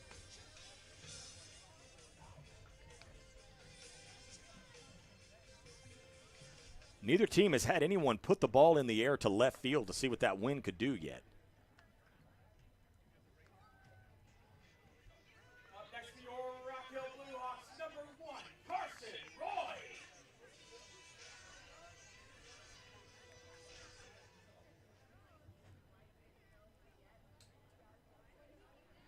Carson Roy is 0 for 1.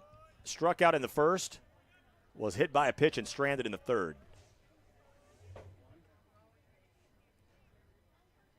First pitch from Christ is a fastball low, ball 1.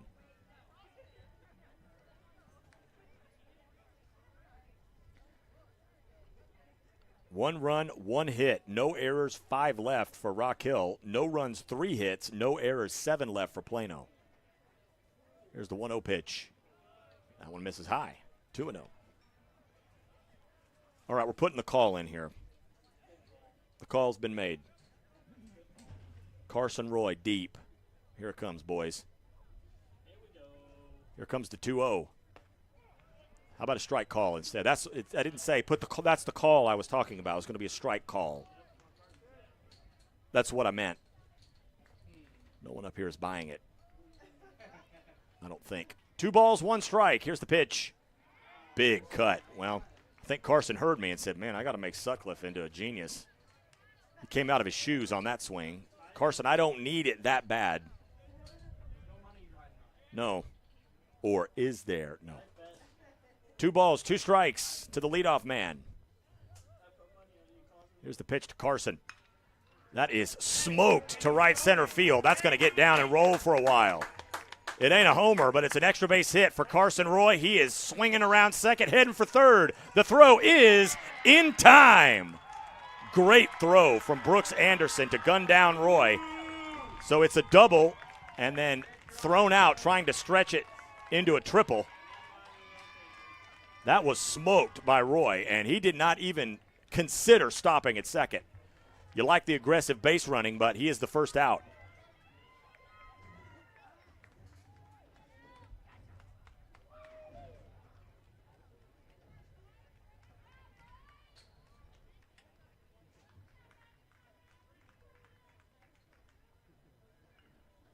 So it's the second base hit for the Blue Hawks, but nobody on base after Roy is thrown out trying to stretch it to a triple. First pitch to Ethan Kalanick is a strike, 0-1. Ethan's 0 for 1. He's got a walk and a fly out.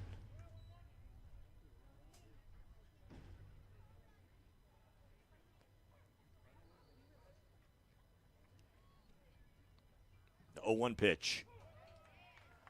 That ducks away from Kalanick and strafes the outside corner. It's 0-2. No balls, 2 strikes, bases empty, and 1 out.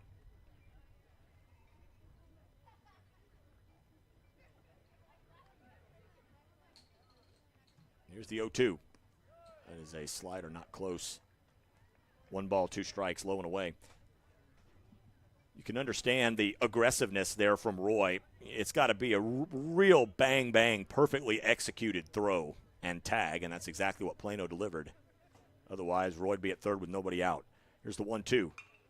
And this is hit well to right center field, but the right fielder Marcus Willis tracks it down, 2 down.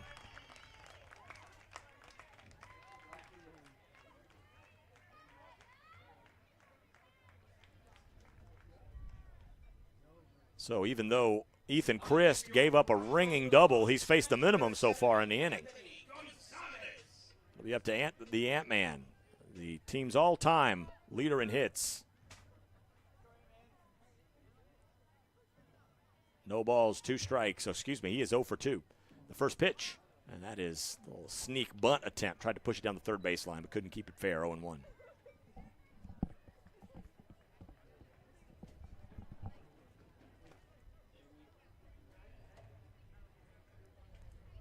Gonzalez trying to stretch a 4-game hitting streak. Had 4 RBI last week against Plano East out on the road. 0-1 misses wide, 1-1.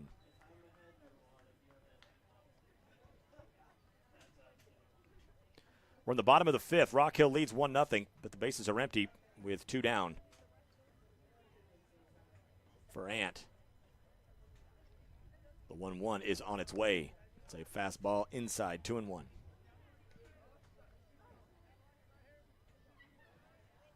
It's the 4-game hitting streak for Gonzalez, but he's reached safely in 5 straight. A ridiculous .518 on-base percentage this year. The 2-1. Cut on and just barely nubbed foul at the plate.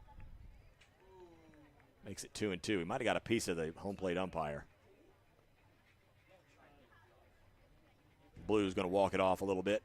And you see what umps and catchers do for one another. When one of them gets banged up a little bit, the other will typically walk around for a minute and give him a second to get himself situated.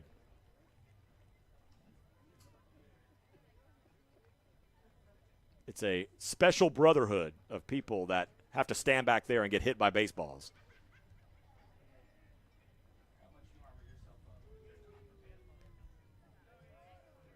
Two balls, 2 strikes, 2 outs.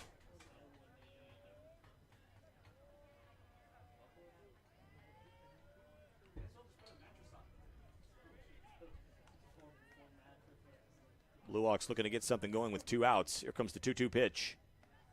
Late swing, good pitch. Down goes Gonzalez. The Blue Hawks record their second hit, but that's all as they end up sending the minimum to the plate. Ethan Christ sits him down in order, and we're going to the 6th. Blue Hawks nursing a 1-0 lead. This is Blue Hawk Baseball from Regency Sports. This is Senior Reed Tebow from your Rock Hill Blue Hawks. Baseball season is in full swing.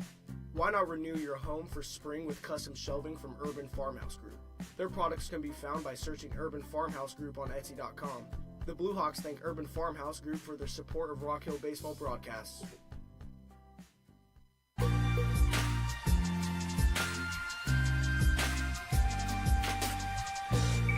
Elijah Guevara out for his first full inning of work, although he recorded all 3 outs in a massive 5th inning. He came into the ball game with runners at first and third with nobody out, with his team leading 1-0, and ended up stranding both runners. He will face Marcus Willis, Rhett McGee, and Oliver Tuning.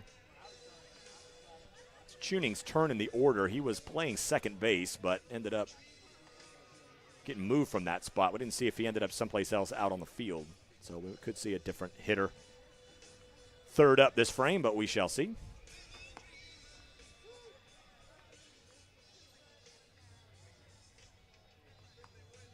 Rock Hill must win, and they really need a McKinney-Boyd loss as well. There's a world in which the Blue Hawks could end up in a 4-way tie with Plano West, Plano East, and McKinney-Boyd all at 9-7. But for that to happen, Plano East would have to sweep Allen next week, which is probably not likely. Marcus Willis is 0 for 2.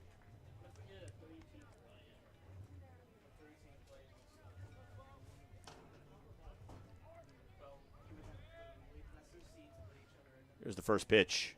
Misses low and away. And the question was just asked, what about a 3-team playoff? Well, the answer is the Blue Hawks cannot end up in a 3-team playoff. If you look at the way the standings work, they would be eliminated before the play-in would start because they could potentially end up with, well, I'll tell you more in a minute, the 1-0. And that is smoked right to Aiden McDaniel. Barely has to move. He's had a great game over at third base. That is a sharply hit out from Marcus Willis.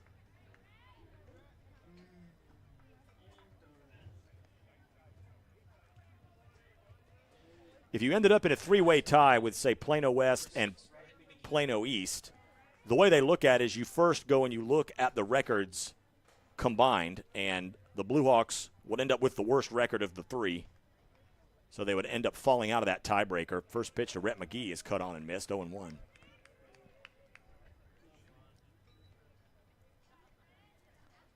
The only kind of tiebreak situation the Blue Hawks could potentially survive would be a 4-team playoff, all at 9-7. Here's the 0-1, way inside, 1-1. So you got to end up in a four-way tie where craziness ensues, or you got to finish ahead of McKinney Boyd. That's the clearest path. So to do that, you got to win tonight, and you really need McKinney Boyd to get beat. The 1-1, that is popped up, hit a ton into the air. This is going to be a tough one for the left side of the infield. It's Lucas Bell finally calling off McDaniel and putting it away for the second out in short left field.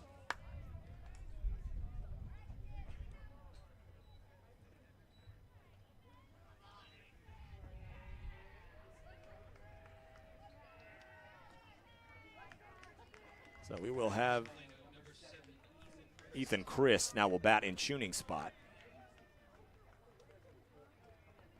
Base is empty, 2 outs here in the 6th. First pitch misses wide, ball 1. We've just now been playing 90 minutes, and there's 2 outs in the top of the 6th.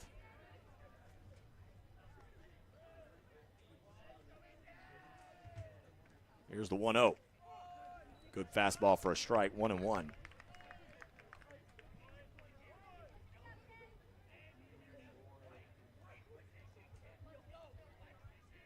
One ball, one strike, base is empty, 2 outs. Blue Hawks lead 1-0. Here's the pitch. High fastball, 2-1.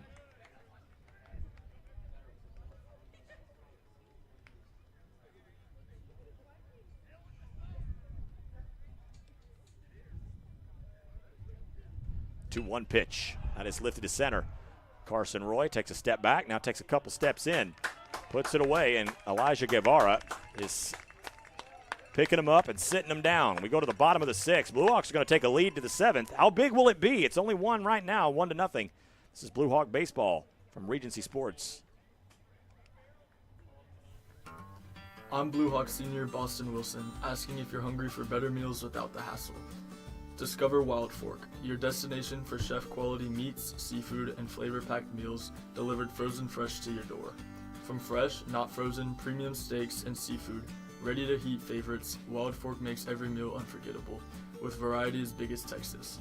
Visit the Wild Fork location and prosper at Coit and 380 and taste the difference for yourself. Wild Fork, real food, real flavor, real easy.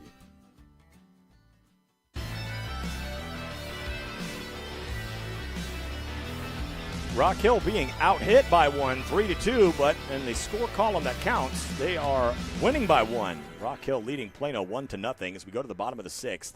Brady Slanina, Reed Tebow, and Aiden McDaniel will try to give Elijah Guevara some insurance. It's been a nip-and-tuck affair. Plano has left 7 on, Rock Hill with 5 runners left on base, so there's been meat left on the bone from both teams.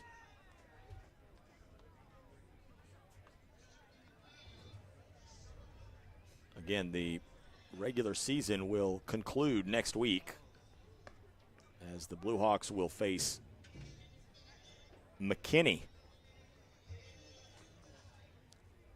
And as we talked a couple of innings ago about teams with different agendas, this is actually Plano's last game of the year. Their bye week is the last week of the season. So they're finished after tonight. So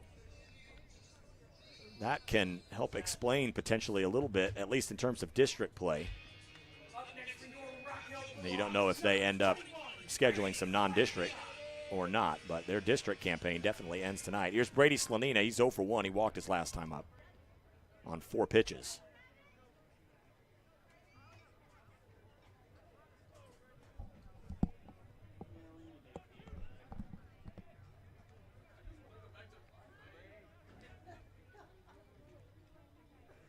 First pitch to Slanina from Ethan Christ. Misses low and away, ball one.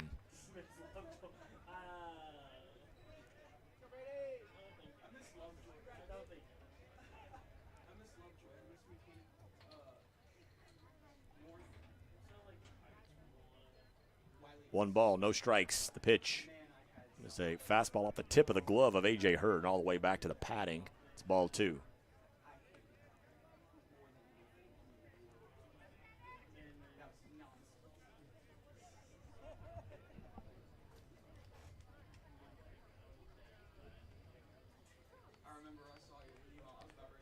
Two balls, no strikes. The pitch to Brady. Floats in high, 3-0.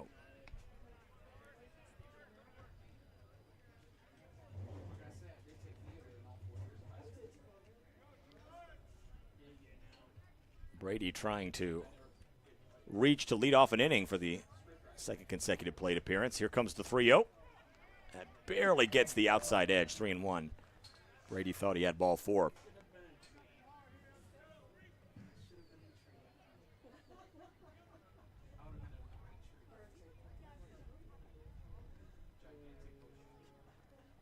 Brady, after stepping out for a moment, digs back in from the right side, waits on the 3-1 pitch. It's on its way.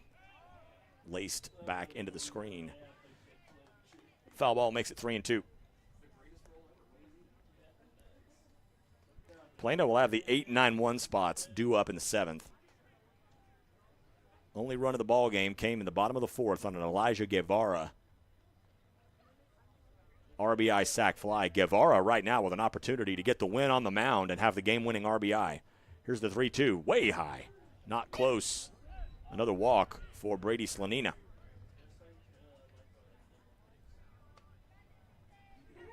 So Slanina trots down to first. He's reached a couple times tonight. And here's Reed Tebow. They can't run for Slanina at this point because he came out of the game last time he reached base. So he'll have to run.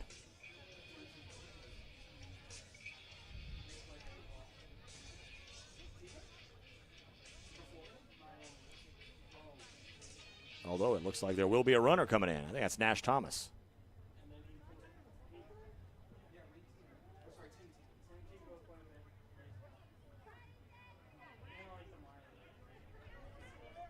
So Thomas runs at first for Slanina.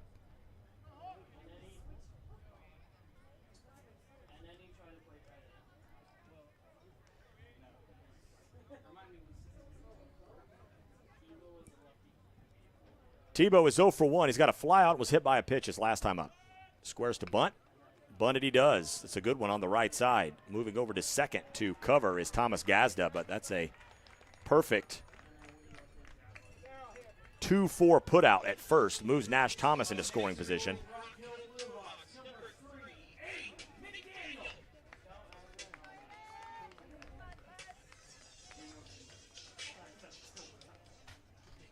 Aiden McDaniel walked his last time up. He's 0 for 1 officially. Grounded out his first time.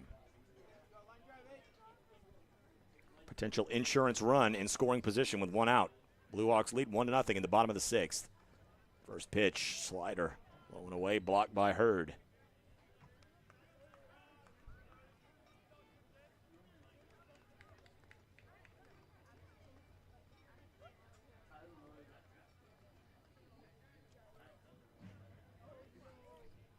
One ball, no strikes.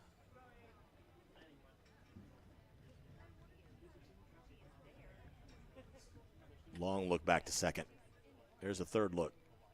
Thomas is not moving. Now he takes a step back to second. Here's the pitch. That drops in, but not quite low enough. Pitch misses high, 2-0.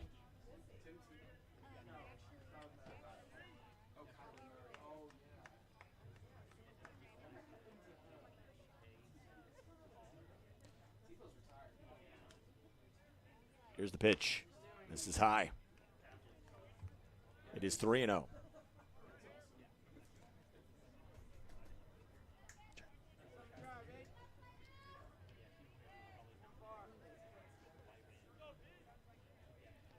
Three balls, no strikes.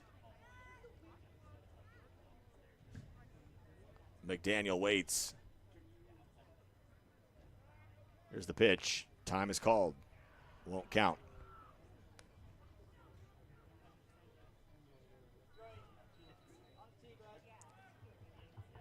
Three balls, no strikes. Nash Thomas at second. Corner infielders even with the bag. Here's the 3-0. Ball four.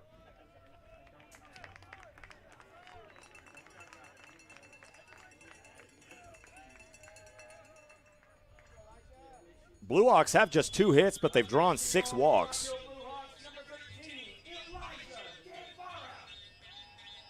So now Elijah Guevara, who's been magical on the mound in relief of Trevor Stum, who was good in his own right, comes to the dish to see if he can help himself out, get himself some insurance. It's 1-0 Blue Hawks in the bottom of the 6th. Runners at first and second, 1 out. Guevara as the only run batted in the game. It came on a sac fly his last time up. On one hop, hit to Gazda at second, on to Owens to first. The relay is in time.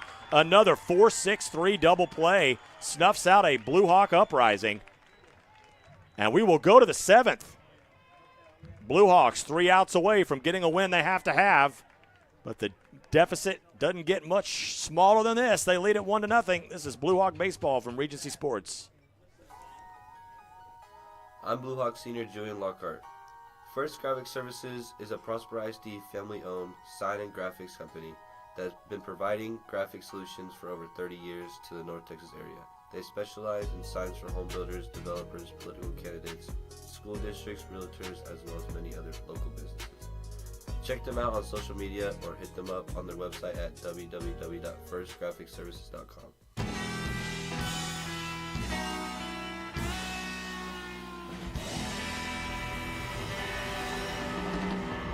Well, 2 very different types of games being played right now. We go to the top of the 7th. Rock Hill leads Plano 1-0. They're in the bottom of the 4th in Prosper. Prosper leads Princeton 22-1. That one is going to end early, I think. The people up here, I got a couple guys here that are too young probably to have seen the movie Rocky IV, but there's a scene when Apollo Creed is being killed in the ring by Ivan Drago where his trainer says, "Throw the towel!" That's what's happening right now to Princeton, who actually led game 1 of that series 1-0 into the middle innings, and they have since been outscored 29-0.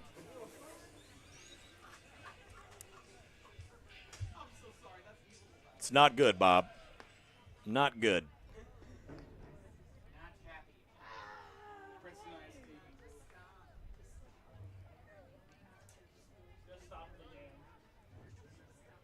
Yeah, there's got to be a point where, like, there's got to be a neutral observer that just says, okay, we're done here, right? And that's just, every game has one. It's the neutral observer, and they just say, no, okay, we're done here. This is enough. This is enough. Here's Sujai Palana Hartley. He is 0 for 2. First pitch from Guevara. Misses a little inside, ball 1. 1-0 Rock Hill on top of the 7th. The teams have combined for 5 hits, but they've combined to leave 13 men on base. Make that make sense. Here's the 1-0, and that is line to left. A base hit. Another leadoff base runner.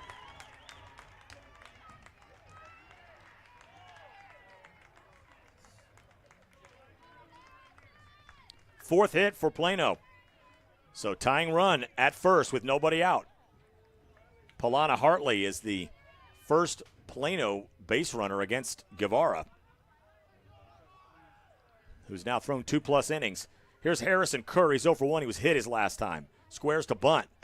Pulls it back. Pitch misses. Ball 1.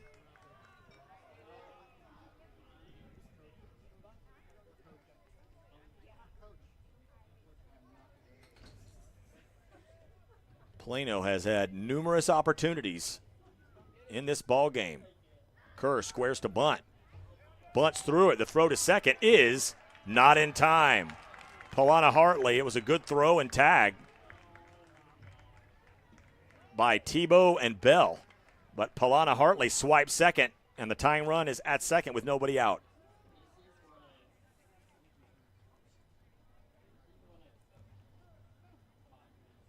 Kerr did offer at the pitch on the bunt.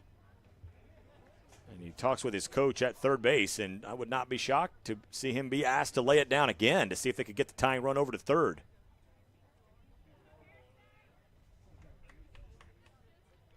Plano trying to play spoiler here in their last district game of the year. They are 4-11.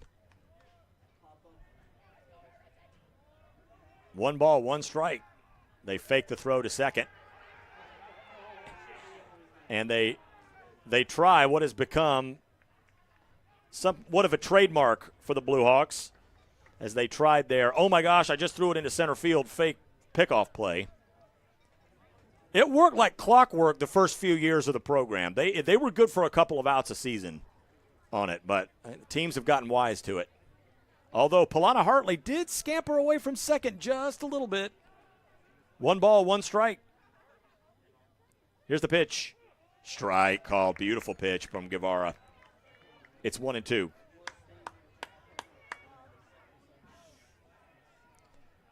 Blue Hawks trying to finish what would be their 3rd district sweep of the year, joining Princeton and Plano East.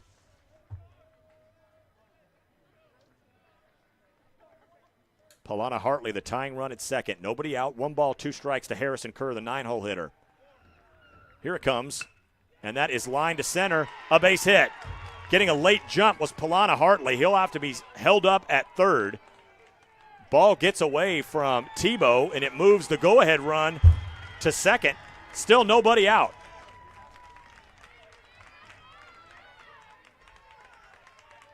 Ball wouldn't hit particularly hard.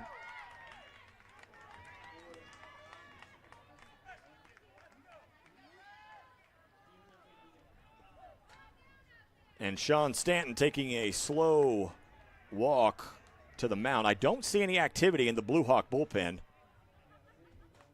So probably just an opportunity to calm Guevara down. And the conversation probably sounds a little bit like, hey, boss, you came into the game with first and third and nobody out. You managed to get out of it.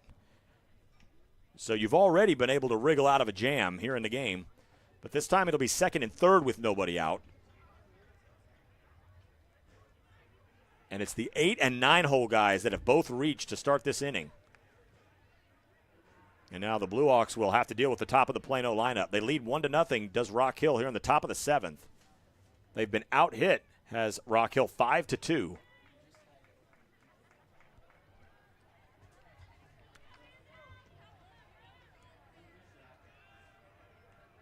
And the infield comes in all the way around. Brooks Anderson is 1 for 3, but he singled his last time. A couple of ground outs to Aiden McDaniel on 1 pitch at bats. If the scouting report says anything, it's that Mr. Anderson is up there hacking early in the count. He hasn't seen more than 2 pitches in any of his plate appearances. Guevara working from the stretch. Infield in on the left side. But Anthony Gonzalez stays at his normal position on the right. It's really the right side of the infield is staying in their normal positions.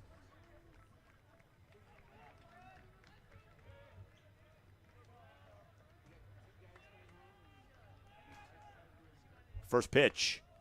Slider low and away, ball 1. I think that's Grayson Richards over at first base now.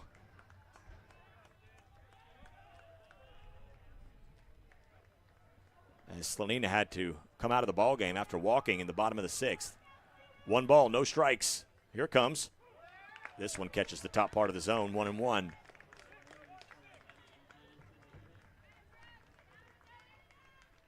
Crunch time for the Blue Hawks and Elijah Guevara, a game the Hill has to win to stay alive, to earn a playoff spot for the 2nd consecutive season. 1 ball, 1 strike. The pitch. That is hit well to left. Ethan Kalanick will watch it hit off the wall. No, it's out of here. That ball got out. Brooks Anderson has hit a 3-run homer here in the 7th, and Plano leads it 3-1.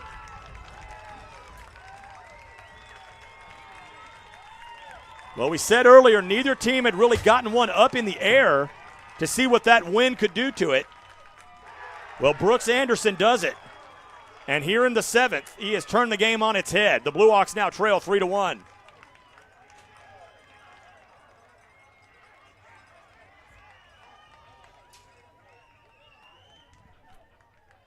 The 6th hit for Plano is a big one. And still nobody out here in the 7th. That's a tough one.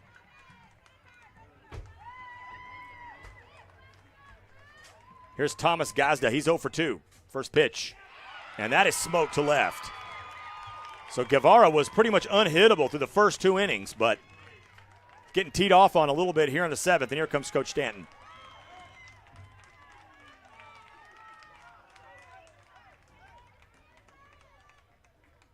And that's going to do it for Guevara.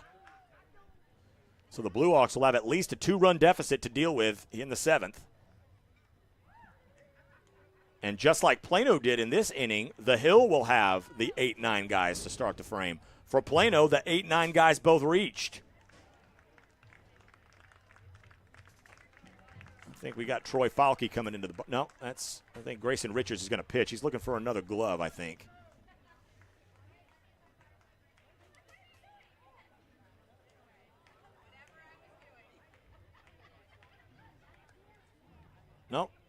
No, it's going to be Anthony Gonzalez will pitch.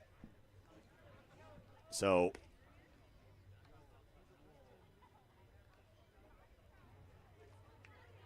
I think that's Cooley at second base, if I'm not mistaken, although I can't get a good look at the number.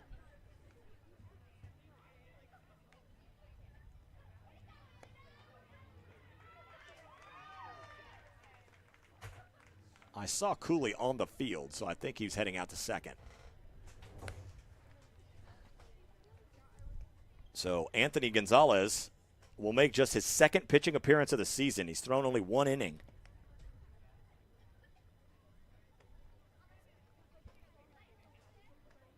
But as we mentioned earlier, this is a game the Blue Hawks have to win. So you're going to put guys in whatever position you think they need to be in to get this one across the finish line. The Blue Hawks have been playing with fire a bit through most of the ball game. As coming into play, the Plano had left 7 men on base. They finally break through here in the 7th on the Brooks Anderson 3-run homer.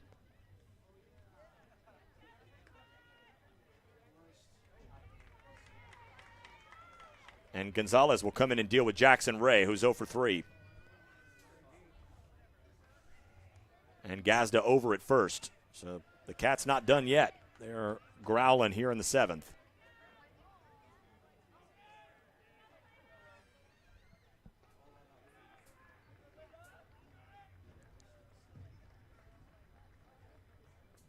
And the Ant-Man steps off. This is his first appearance in district on the mound. First pitch, fastball low and away, backhanded by Reed Tebow, 1-0.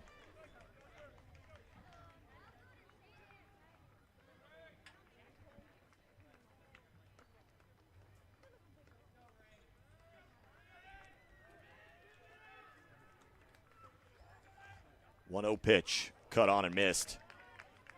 Good pitch from Gonzalez, 1-1.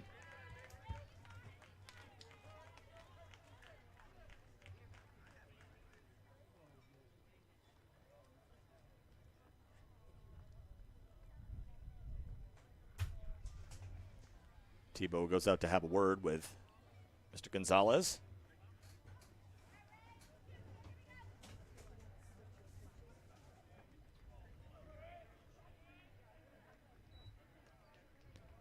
One ball, one strike, nobody out, runner at first. The pitch. This is low and away, 2-1.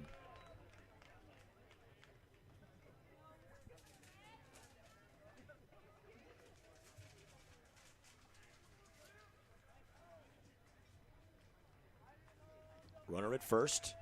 Gonzalez gets set to deal to Ray. Here it comes. It's a fastball strike, 2-2. Lucas Bell, Morgan Singleton, Carson Roy due up in the bottom of the 7th. A 1-0 Blue Hawk lead has turned into a 3-1 Plano advantage here in the 7th. Here's the pitch. Big swing and a miss on a nasty breaking ball. Ray goes down swinging. There's one out.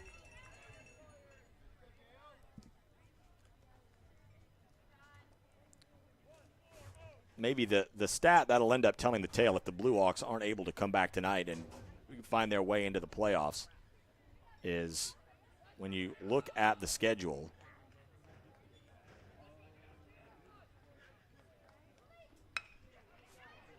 first pitch to second for one. The relay is not in time as Jonathan Owens grounds to the fielder's choice.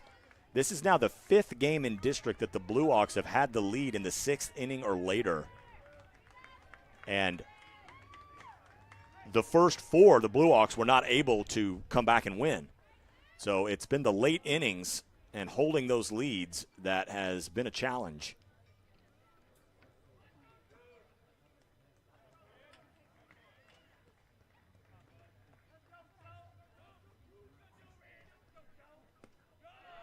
First pitch to Marcus Willis, misses low and away, ball 1.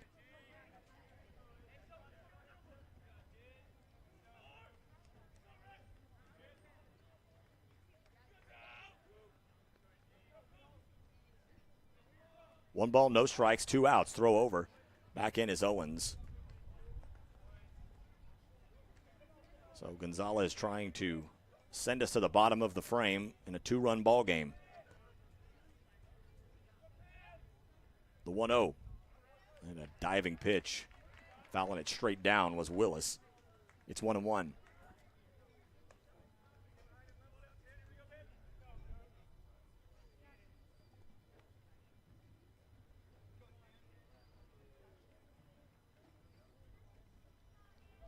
One ball, 1 strike, 2 down. Owens away from first. The pitch. High chopper left side of the infield, and the Blue Hawks will wisely watch it go foul. They were not going to have a play. That's smart thinking from Gonzalez and McDaniel on the left side of the infield.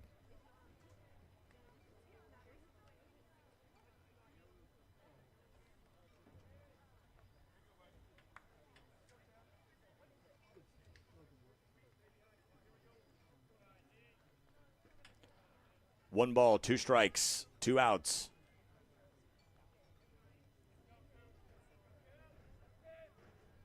There goes the runner. Swing and a miss. Down goes the batter, but the damage is done. Plano scores 3 to send us to the bottom of the 7th. Blue Hawks need 2 to tie, 3 to win, and keep their playoff hopes alive. It's 3-1 Plano. This is Blue Hawk Baseball from Regency Sports. Attention North Texas ball players. Step up your game with the NTX Tribe Baseball Club. This is Blue Hawk senior Ethan Kalanick. They offer elite baseball and softball training, top facilities, and a winning brotherhood for players of all ages. Join the NTX Tribe today and take your skills to the next level. Visit ntxtribebaseball.com. NTX Tribe Baseball, where champions are made.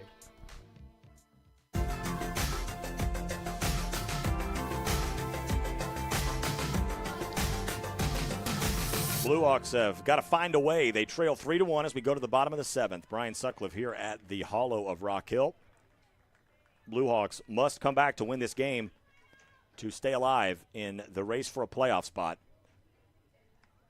Lucas Bell, Morgan Singleton, and Carson Roy are the 3 scheduled to hit. We'll see if all 3 of those guys come to the plate. Looks like we might have some fresh swingers coming up. We'll see.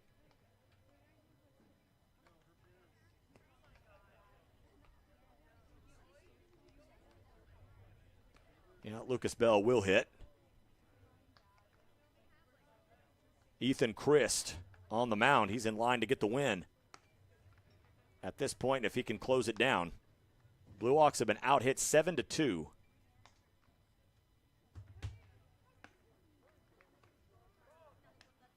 Both of the Blue Hawk hits were somewhat remarkable. The first was a Morgan Singleton infield bunt. And the second was a laser double from Carson Roy. He ended up being thrown out trying to go from second to third.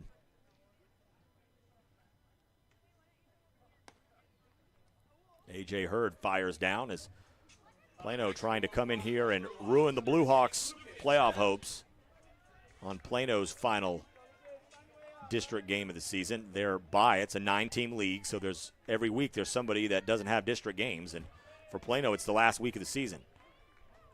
Lucas Bell is 0 for 1. Flied out to center his first time up, walked his second, and he's hit with the first pitch.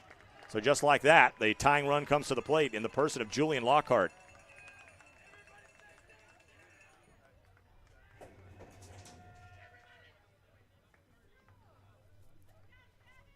Lockhart is a guy that could tie this game with one swing.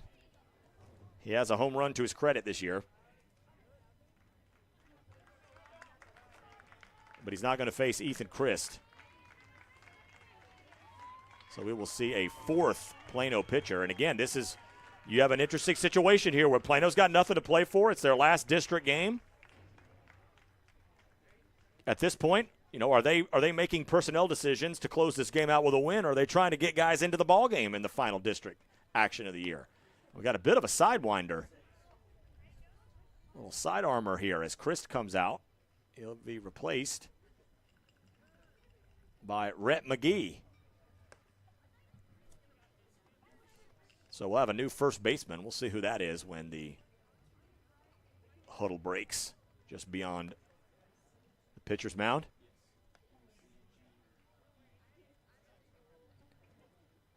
So the Blue Hawks have the tying run at the plate with nobody out, a runner at first.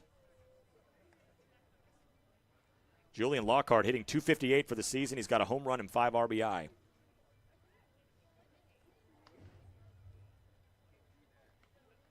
Blue Hawks led the game 1-0 going to the top of the 7th when Brooks Anderson, with nobody out, just barely got the ball into the perch in left field for a 3-run homer.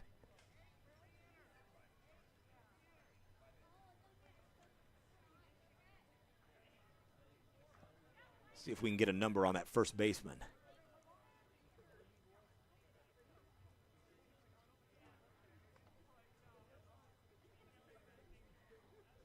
You'll know as soon as we know.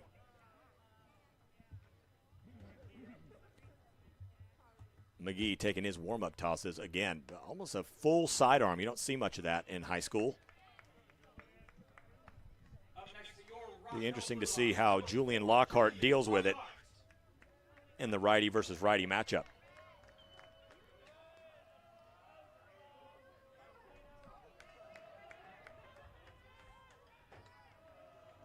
Runner at first, nobody out, bottom of the 7th. Plano leads 3-1. Julian Lockhart getting his first plate appearance, bats us the tying run. The first pitch comes in for a strike, 0-1. Again, it's got to be something for hitters to adjust to, as you don't see guys throwing from that angle hardly ever at the high school level. Now you're coming into a ball game that you have to win in the bottom of the 7th is the tying run. Trying to figure it out. Here's the 0-1. Strike called, 0-2.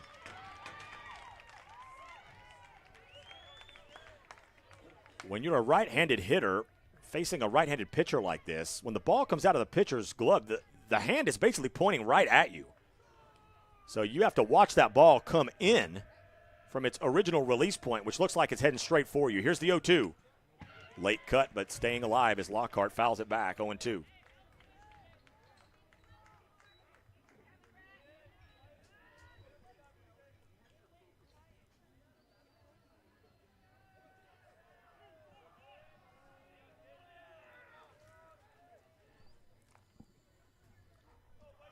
Lucas Bell gets his lead from first. He was hit by a pitch to get things going in the 7th. No balls, 2 strikes. Here it comes. Little wide. Plano fans thought he'd rung him up. That was a good eye from Lockhart, 1-2.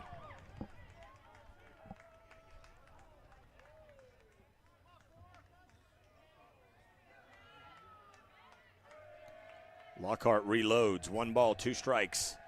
Rhett McGee, the 4th Plano pitcher, gets set to deliver.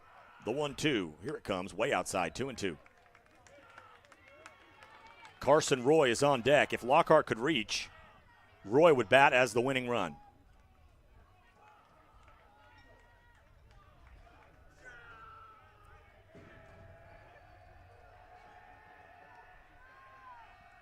McGee peers in, gets the sign. 2 balls, 2 strikes. The pitch to Lockhart. Outside, 3-2.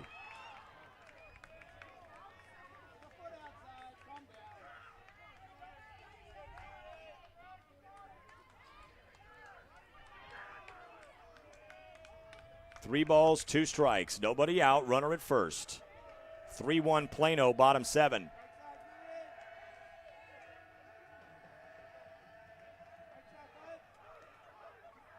The payoff pitch to Lockhart. Ball 4. What an at-bat from Julian Lockhart, and Carson Roy will bat as the winning run. Nobody out.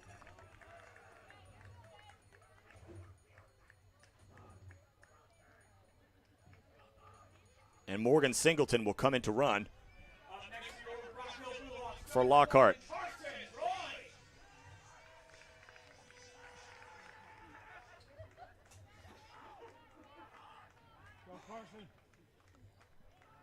So you got good speed on the base paths. Carson is 1 for 2. He smoked a double to the right center field gap, but was thrown out at third trying to turn it into a triple. The tying runs are on base. Carson bats as the winning run. 3-1 Plano, bottom 7.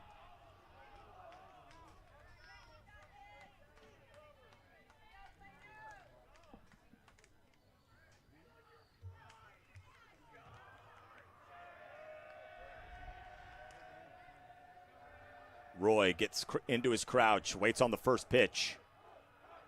The pitch is on its way, and Carson up there hacking, fouls it back into the screen, 0-1. Ethan Kalanick on deck.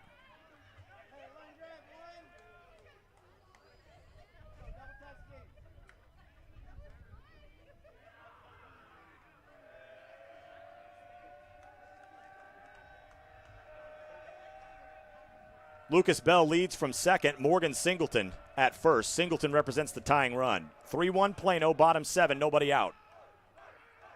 The 0-1. Swung on and missed. Carson's trying to win the ball game. A big cut. Go, Carson, you got it. No balls, 2 strikes. Carson Roy's got 4 bombs this year. Number 5 would be the granddaddy of them all in a game the Blue Hawks have to have. No balls, 2 strikes. Nobody out, runners away from first and second. The pitch is on its way. Very low, 1-2.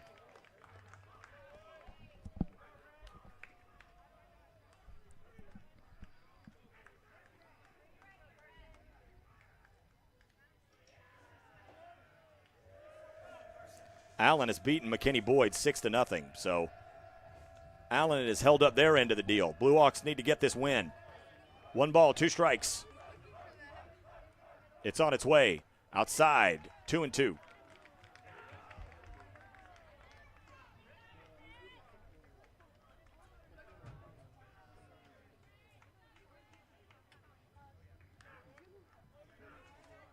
Roy steps out. Adjust his helmet, adjust the pants, adjust the sleeves. He's comfy. 2 balls, 2 strikes. He was down in the count, 0-2. It's on its way, and that is hit through the right side, a base hit. Lucas Bell is given the stop sign. Singleton takes a wide turn from second. He's back in with a dive, and he's safe.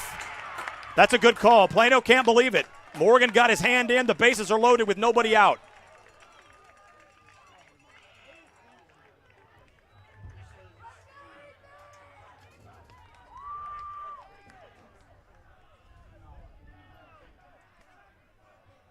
Blue Hawks at every base, nobody out.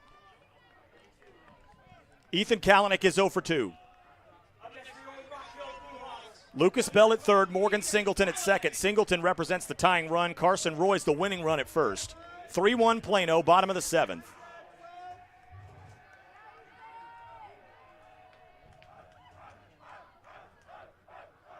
Here's the first pitch.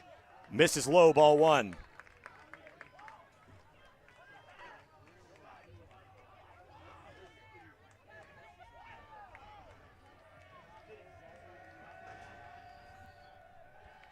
McGee's trying to decide if he wants to go from the full windup or not. He thinks better of it, moves back to the stretch. 1 ball, no strikes. The pitch. Strike called, nicely placed on the outside. That's almost a frisbee pitch to a right-handed hitter. It just spins and hits the outside part of the plate. You watch it all the way in. 1-1. Here it comes.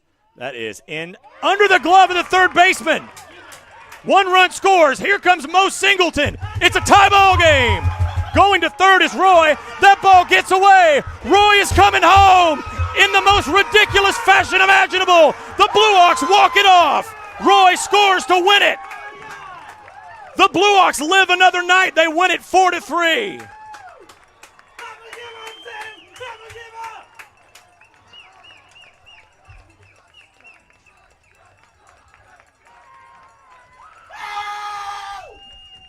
The tying and winning runs score on errors. And the Blue Hawks win it 4-3. For the Rock Hill Blue Hawks, 4 runs on 3 hits. They commit no errors. They leave 6 on. The Plano Wildcats, 3 runs on 7 hits. They commit 2 errors and leave 8 in a game that takes 2 hours and 8 minutes. The Rock Hill Blue Hawks watch Plano turn a 1-0 deficit into a 3-1 lead in the 7th, and this place was dead for a minute. But the Blue Hawks come to the plate and they get it done. They score 3. Stealing victory from what looked like would be potentially a playoff-killing defeat. But with the 6-0 win by Allen over McKinney Boyd, the Blue Hawks are still right in the thick of the playoff hunt. They move to 17-9-2 on the season. They are, more importantly, 7-7 in district play. The Plano Wildcats district season ends. They fall to 9-18-1. They finish 4-12 in the league. Goodness gracious, that is an all-timer here at the Hollow. The Blue Hawks get it done 4-3 as Mo Singleton and Carson Roy take their back handspring celebration moves. Those guys both scoring on the game-winning play. It was Ethan Kalanick. A hard-hit ground ball got past the third baseman, allowed the 2 runs to score to tie it, and then a second error allowed Carson Roy to come home from first. And the Blue Hawks win it 4-3. It's win 101 for Sean Stanton. And the Blue Hawks will survive. Talking to Coach Stanton prior to the game, he said, I just really want these last games in that last week to mean something. We may not get it done. A lot has to happen. It's a long shot. But it'd be great for those games next week to have some meaning. Well, they're going to have some meaning now as the Blue Hawks win it 4-3. Woo! Catch our breaths for a second. It's a great win for the Hill. They get it done. Colton Boston, you missed a fun one, but I hope you had a happy birthday, my man. The Blue Hawks give you a nice birthday present. It's a 4-3 come-from-behind win. They score 3 in the 7th to win it 4-3. I want to thank everyone that made this broadcast possible, our friends at the Rock Hill Baseball Booster Club. Probably will hear the archive of this one a couple of times as the Blue Hawks come back from 3-1 down in the 7th to win it 4-3. The Blue Hawks' next action will be next Wednesday. I'll have the pregame show starting at 7:20 as the Blue Hawks face the McKinney Lions out at Al Alford Field, and then we'll be back here a week from tonight for the regular season finale. You never know. You go get a win. Princeton beats Boyd on Wednesday. There could be a lot riding on that one on Friday, but Blue Hawks just got to keep winning. They keep winning tonight, pushing their winning streak to 5. They beat Plano 4-3. I'm Brian Sutcliffe. We'll catch you next week. So long, everybody.